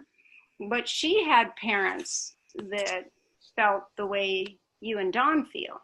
And the kids were kind of put in kind of a dormitory. They had one big room for all 4 kids. sharing the same room, and then they had what she called Shangri-La upstairs, where the, you know, all the, and then when they went upstairs and locked the door, the kids knew, you know, they could be fighting or anything. Their parents said, you know, talk to the hand. But there was everything that was, you know, they had a table and chairs and a refrigerator because they wanted to get away and be close without taking anything away from the kids. But what her point was, well, it would have been nice if each one of us had gotten our own room, or maybe two to a room, but four kids in one room. That I think it was four. But anyhow, the point being that two sexuals can very much be that way. And if a child is sexual as well, they kind of fit into that energetically. But if they're a different instinct, they can feel one step off. Like, well, wait, why can't I be like that? Yeah, that's very true. It's real simple for my son who's sexual, and for my two daughters that are self-pres, it takes more work. But we use your word, Shangri-La, all the time. Yeah, very Shangri-La, two sexual subtypes together. And depending on the tri-type, can amplify that too. Thank you, Patty. It's really important. Catherine, I need to go soon, so do you mind if I just share very quickly before we go? Sure. Yeah. So I think I'm the only one left in my group now, and so you have to share for your group. Yeah. So we were all trying to find our social instinct, and I'm not sure if Samuel landed on sexual or social, but I find that the descriptions on socials mentioned earlier, it's mostly on positively identified social types, not on negative ones, just like I am. So it's like I would consciously go against, let's say, my family group. If they want to have a gathering, I don't want to have a gathering with them. So I would do the opposite because of my negatively identified social instinct. So that's how I experienced a lot of it as well. And so did you guys not think about relationships in your life and how you interacted with them based on your perceived idea of their instinct? Or did it just stay with your how deep did you guys go? Elaine did mention about her first husband being a 9, and she said that she did not have a lot of spark with him. I don't know, is that her social instinct feeling that way as a social for? She also talked about switching instinct from sexual to social. And Samuel talked about him not having sexual relationship with anyone because his topics of interest are more specialized kind of thing. So he says he has never been in a relationship. So that's, and yeah. You mean in a long-term relationship? Yeah, something like that.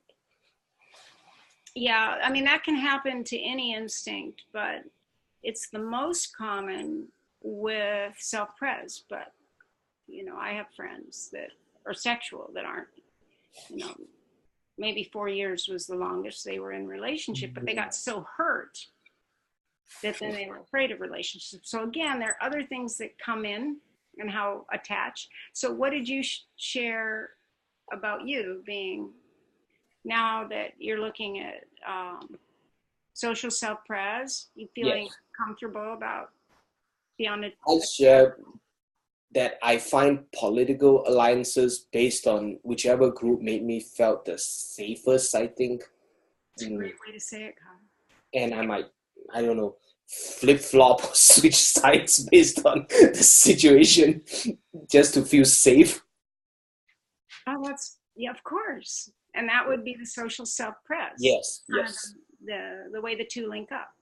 Yes, yeah. So that's the gist of what I shared. Oh, that's great. Thank you. Did you mention your other relationships? I mean, you're in a marriage now with a self-pres, but what about your earlier girlfriend? Did you discuss that? I think they are mostly self-pressed because I want someone to take care of me.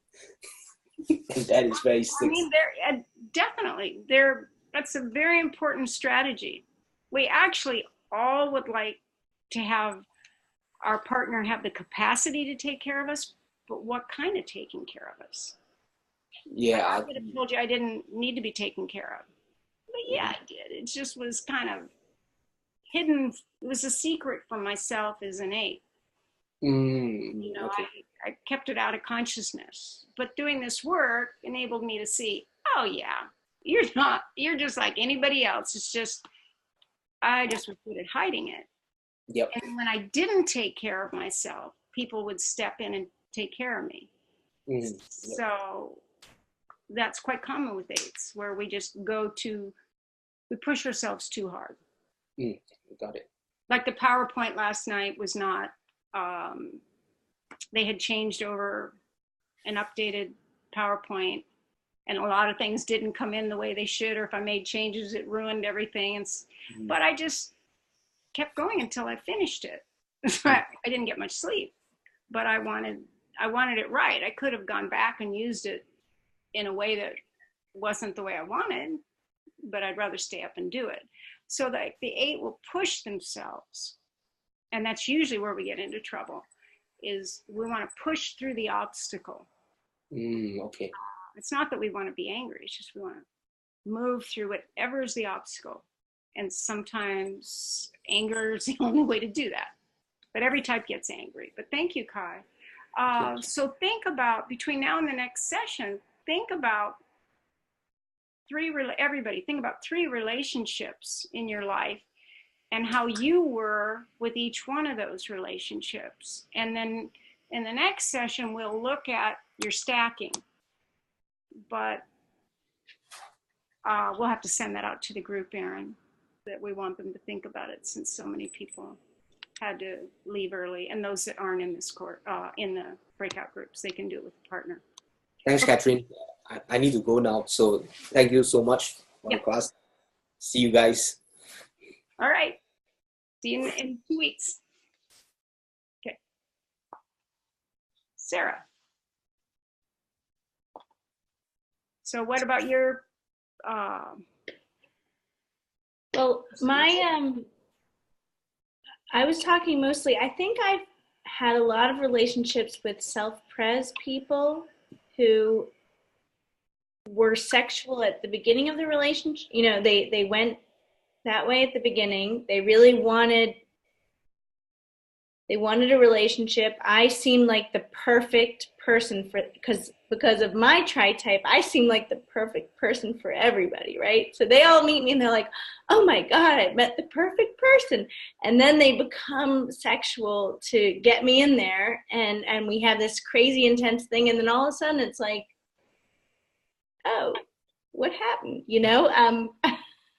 Plus, when you're in love, all of us turn on that, you know, the endorphins are going off, and we are all in the sexual instinct when we're in love. It's just the sexual wants it all the time. Right. And then I, at some point, I sort of get disappointed. I'm like, what happened? But in any case, I do think that this has been a common pattern for me. And probably also because I want and need someone to take care of that aspect. So that is definitely a weakness of me, to take care of, like, let's say finances. And I'm good at, I have self-pres and I'm 9. I want comfort. I want all that stuff. But like, and I am very self-sufficient. So I do, even though I'm so strongly sexually identified, this, I guess it's confusing for me with the 9, because I do like comfort, and I am also self-sufficient, self-reliant on a lot of things. But I want that person to take care, you know, I want the person to take care. So I think I'm attracted also to self-pres, as much as I'll blame it on them going to sexual, but probably I want that self-pres thing too. You know, a great way to look at that, and maybe I'll do one session on it, or maybe 2, but it's when you identify your 10 emotional needs in the order in which you use them. Gosh, would we have? Oh, I would love to do that. Yeah, that would be very helpful. Because each person will find that it kind of impact, Erin, if you could put that in the email to have people go to Marriage Busters and try to determine their 10 needs in their order of the 10 needs, and then I can give guidance in either this session or the next session, because it does impact relationship. It's what I always use with couples and parent-child or two best friends, anyone that's close, that they're in kind of an area where they can't get through the problem. If they understand the emotional needs of the other, and then I have to change the emotional needs a little bit because he didn't know the Enneagram, and he didn't, let's see, his name is Harley, Harley, Aaron. We can give them the link. And it really makes a difference when you look at all relationships through that lens. And if you're someone that needs domestic support, then you're going to fall in love with someone who takes care of you. If you need financial support as a way of being shown you're loved, then if someone can take care of you, you're going to feel safer and more loved. And if one person needs domestic and the other needs financial as their top needs, they often get along very well because each is delivering what they want to deliver and getting what they want to get. But it's not that simple because there's more that's going on in terms of the instinct or the tri-type or the stacking or how they're intersecting. So it dramatically changes. Well, I can say for me that, and I've been a serial monogamist, but for me, there's a certain point where the passion seems to drop out and I lose that deep connection, which is what, I'm yearning for all the time. And I'm always thinking, well, then what's going on? Why can't we do that? Why aren't we connecting on this level? And so my current idea is that I think, a lot of them were self-pres. And we were in love and it was very intense at the beginning, but then at some point, there's also the 9 thing and probably a bit of me going a little bit too far in their direction. And then at some point saying, oh, this is too far. I can't do that. And, It's just like, it's the ebb and flow of the sexual instinct. And if you match up, even if, as I said, even if you're the same instinct, one will always still be more or less. And that'll still be the source of contention, but it's usually the second instinct, if it's not the same. So, and the identification, we'll go into that next week in terms of partnerships. Justin, who was your partner? And what did you discuss? I was, but yeah. Oh, okay, yeah. To discuss a lot. I tend to ramble, I guess. So I believe I'm SP, but some of the stuff you said, the SX sounds somewhat similar. I don't know if that's the 4 quality or if that's just a convolution there. Because I definitely go solo very easily, though. No, people don't have false positives on self-pres. They count a little. If they're going back and forth, am I self-pres or am I sexual? Am I self-pres or am I sexual? I can promise you they're social. Because neither is fitting, but it's because they're not looking at the one they really are, but they're usually negatively identified. Okay. But to say you're self-pres, you probably are. Okay. Especially with an ENFP, because the ENFP wants to be sexual or social. So I just know that from working with people. Okay. But I'm still open to whatever you say. No, I know that like I said, I don't balance the social dynamics well, but I can have very intense conversations with people a lot. I used to travel for a job where I could be very much on my own and totally satisfied with that. I traveled probably 40 some states at one point, and there were times I never talked to anybody, but then there were times where I'd get in a conversation with somebody randomly and we could go on for hours. So that's where I feel that SX quality probably, if there's and it's not necessarily the sexual thing, it's, it's more of an intense conversation piece.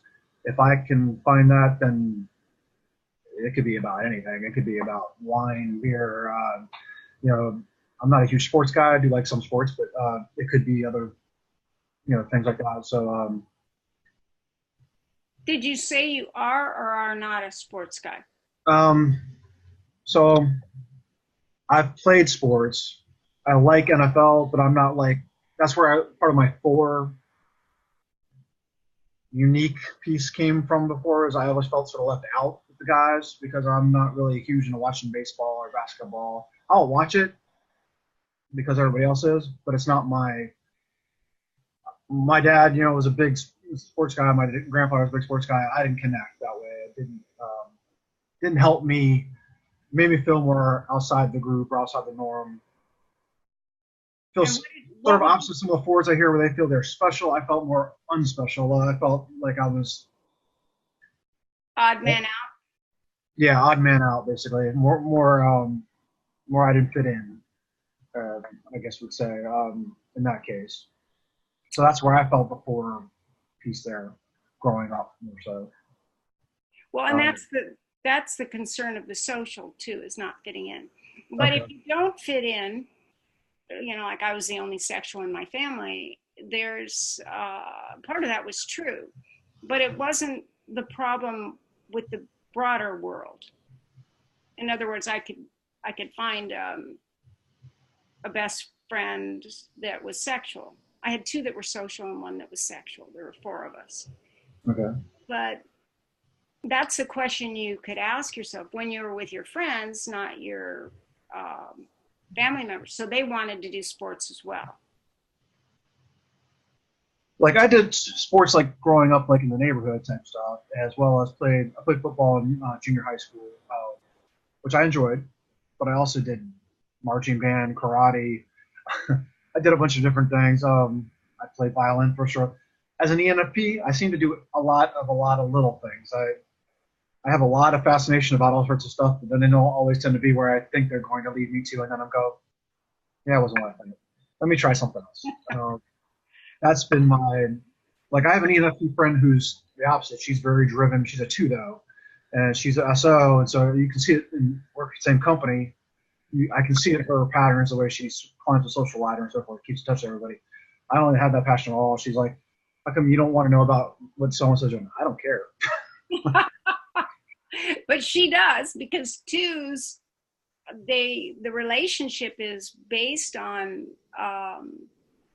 being in contact with everybody, being liked by everyone.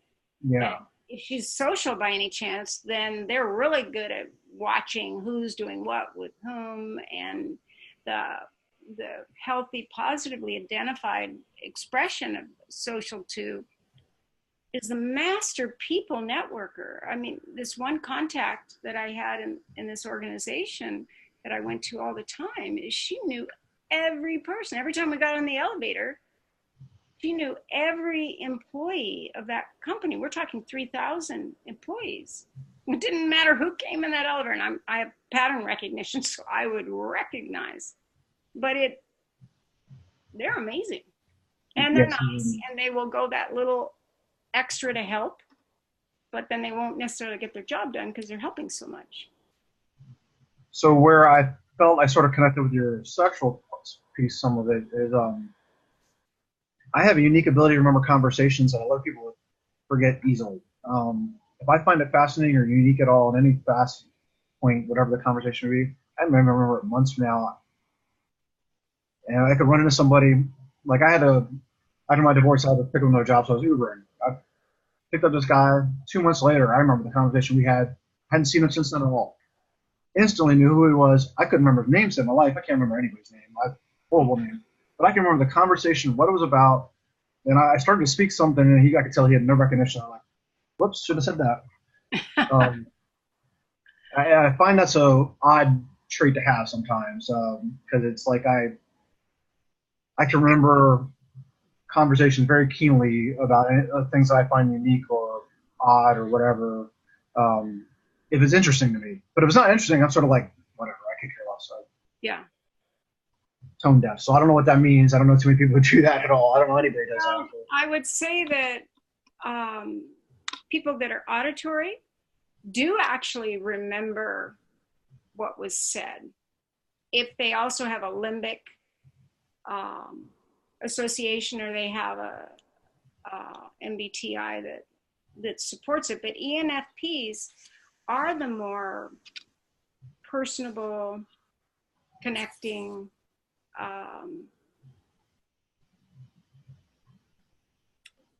type. Then mixed with social, sexual, or self-pres, it's going to play out differently. Like I have a son who's an ENFP 8. Oh wow.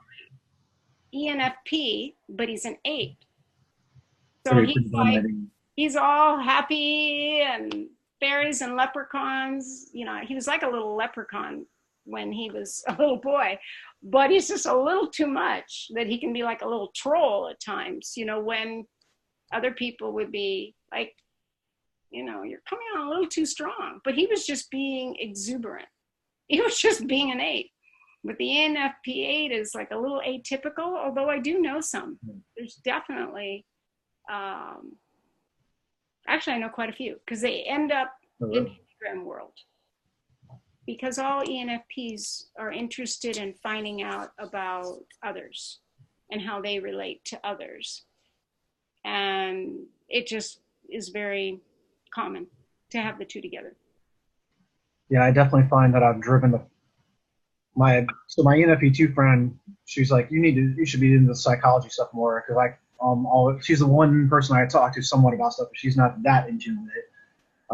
People ask me, hey, you know, like I know a guy who's an ENFP, but I don't know what his Enneagram type is, because we got into a side talk one time just briefly from high school, and I was surprised because normally I don't get into that real world conversation with anybody about MBTI or Enneagram. But I find it fascinating. It's like a giant jigsaw puzzle finding out about people and what drives them and the interconnectedness and so forth. My ex-wife, I'm pretty sure it's an 8SX, I think. If you say, okay, so you think she's sexually? I believe so, reading the descriptions. Her dad, I'm positive, is an 8SP based on the descriptions, which he's a Master Chief in the Navy, or was. And so it was an interesting dynamic. What? A Master Chief in the Navy. Basically, they think they're God in the Navy. Yeah.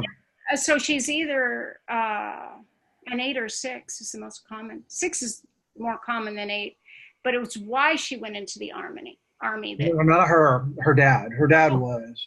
She's not. She's very self-possessed and very self-contained, and doesn't accept help easily by any means, and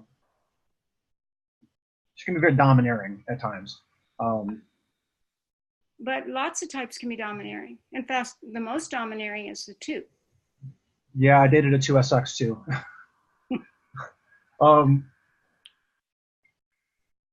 It's more that the 8 is commanding, and the 2 and 4 can be demanding, because they're waiting for it to be given to them when you're in the heart center.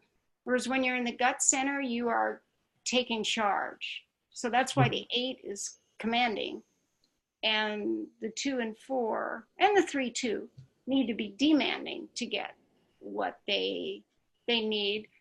And don't look at it as good or bad, just look at it as the point of reference of which type is leading. Yeah, I'm just trying to understand it all now. So like I was having the talk with Sarah, and so to me, like my stepmom's a 3SO, I'm pretty sure, based upon how she has to display her artwork and get her accolades, and she has to know everybody's name and how it connects to that. Yeah, that would be the social instinct, and it could be social 3 or social 2 or social 6. They're all interested in that. Okay. So, and maybe she has 2 of those types in her tri-type, which would make it even more. You're doing great for a year in. Yeah. Like I said, I go down the rabbit hole. Once I get possessed about it, I spend a lot of time in finding connections. Yeah, The no. whole ENFP thing, it's like one thing leads to another, leads to another, leads to another. Yeah, I'm pretty sure she is. She has a whole social conscious, you got to see me this way thing. And as I was getting to talk, she triggers me sometimes, and I think from the SO standpoint, because when my dad passed, she like latches on to me for as a life buoy, I guess you could say. So like when I have my kids, I've got to be around, and it's like, okay, look, you got to back off, son. You're you're possessive a bit, you know. So this is the 2 you're talking about now? The 3. The 3. The 3. Yeah. No, that's Not a 3. It may not be. I could have it wrong. sounds like a 6. She could be a 6, I guess. I don't know. Well, check it out now, because the latch on is not a word associated with I don't want to call it a latch. That's not the right way to say it, because a latch would be more of the 2 friend in a way. So well, 2 and 6 both. I'm trying to think how to say it. It's like, so she's been dating people since my dad passed and all that, and whenever it seems like a relationship ends, she immediately reaches out to like me and my kids and anybody else she can get a hold of as that connection is what I call it. Is she anxious? Yeah, but not. Was she always anxious her whole? Yeah, fairly. She always drove me and my sister nuts in that regard. But it wasn't it wasn't with us though. It was like the dynamics had changed. There would be in other ways that she would do it. She had to impress everybody all the time before it drove us nuts. She had to have the fine silverware out for every meal or whatever. If anybody came over, she had to, she'd make 50 different things that we could care less about for food wise. We never grew up with any of that. My grandparents were very, my grandfather was a coal miner, so on my dad's side. So it was like we did the exact opposite growing up. Nothing close to that whatsoever. It had to be all this stuff that was completely the opposite of what we did. So it was a very, like when she got together with my dad, within a few months, she asked me to call her mom. I was 27. So that was like, whoa, back off. Well, it's sounding less like 3. Okay. And more like 2. She doesn't seem like my 2 friend at all, though. Well, no, but remember, depending on the instinct, it's dramatically different. And remember, the other thing is type 2 was the type that was incompletely disseminated. And they're very strong. In fact, much of type 9 was put into type 2. The 9 is actually the more kindly, easygoing type, not the 2. And my mom was a 9, never got angry ever. Yeah. I mean, I've never saw her angry in my entire life growing up. Yeah, that would be 9. But she'd go away, right? She'd have a meek smile and sort of just pass it on. And sort of like, just like, it's okay, it doesn't matter. Yeah, because when I read the lower levels of 9, she zoned out during the divorce and got really down to that level. It was really bad. But so that I could identify with and see that. If she's a 2, then I'm curious to see that, because I'm going to have to figure that out, because I've been trying to relate better to her, but also keep my boundaries as to where I feel she's overstepping. I mean, the 269 tri-type is the Good Samaritan, the most, they're very kind, but they can also invade boundaries and not listen even when you give them boundaries. Because they think they're really doing nice things. So yeah, I've never considered her kind though. Does she though? She might. I don't know, because like her daughter keeps a very strong distance away from her, because she can be very overbearing. So I'm trying to. Overbearing in what way? Because 2s can be overbearing. If you go look at the 2 collage, you'll see a woman doing this. Not in an angry way, not in a way of telling you what to do, but it's like,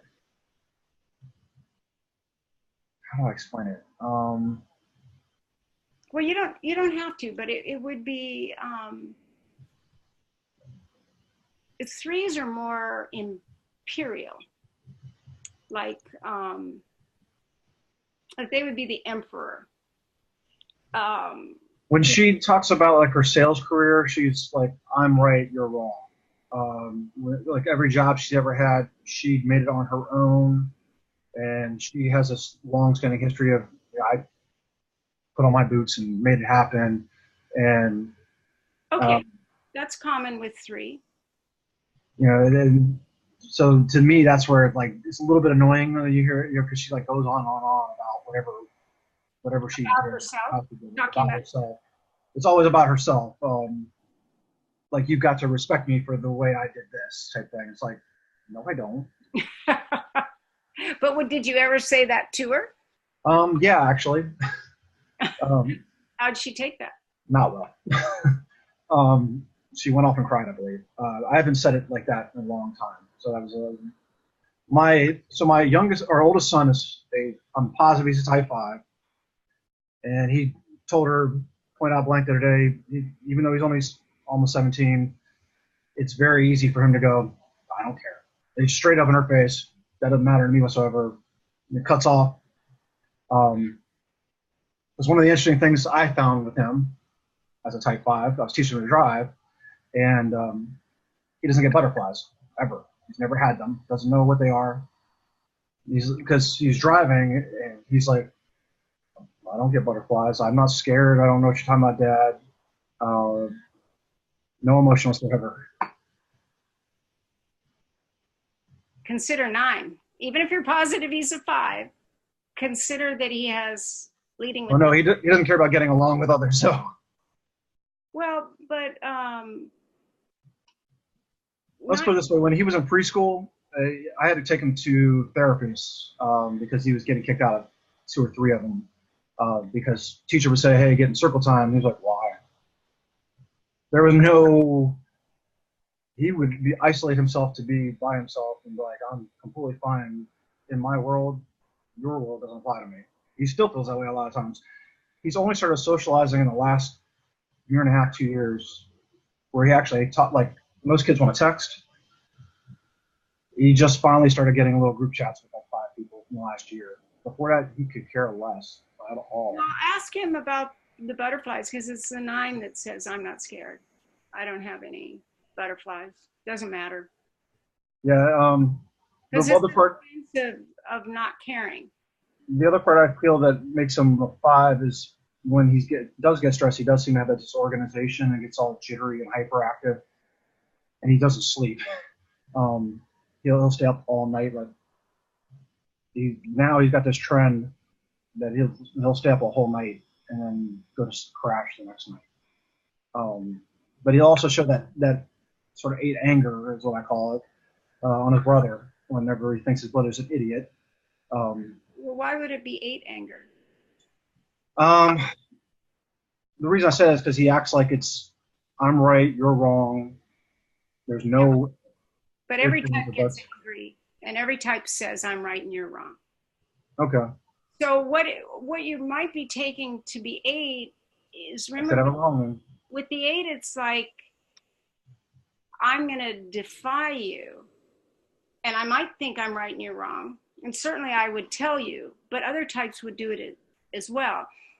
The distinction is that the 8 is protective. Yeah. And a lot of people think that if you get angry, you're an 8. It's not so. And if you're sad, it doesn't make you a 4.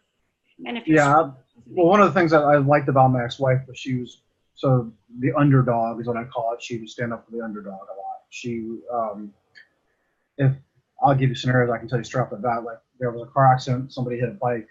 She would immediately stop the car, get out, stop all traffic, be immediately in charge of whatever's going on, and see that person. And that was a common scenario for her.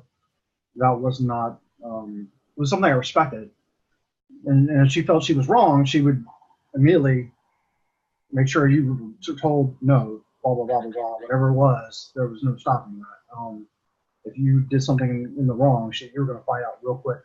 There was And I don't mean like I know somebody who's a 6 CP who has that whole fight against the fear type thing.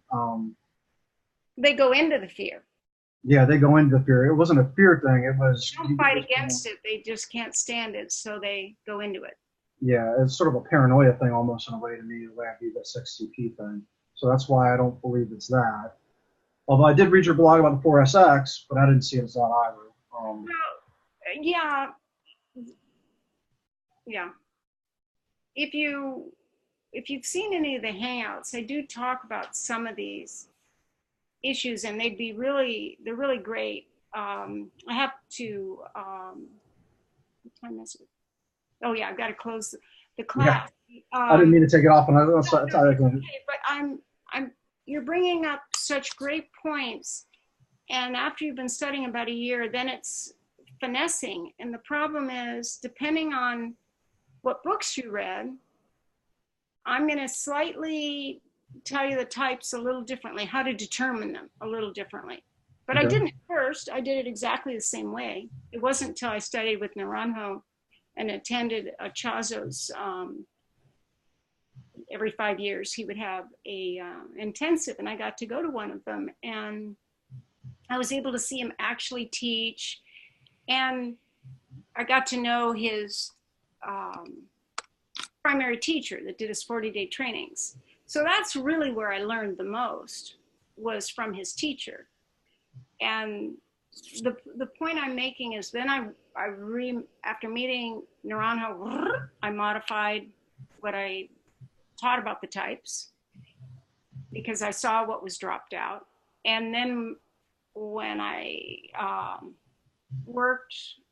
attended that intensive with the Chazo and spent a year with his primary teacher, then I went, because I knew what came from whom and when and where the misunderstandings were.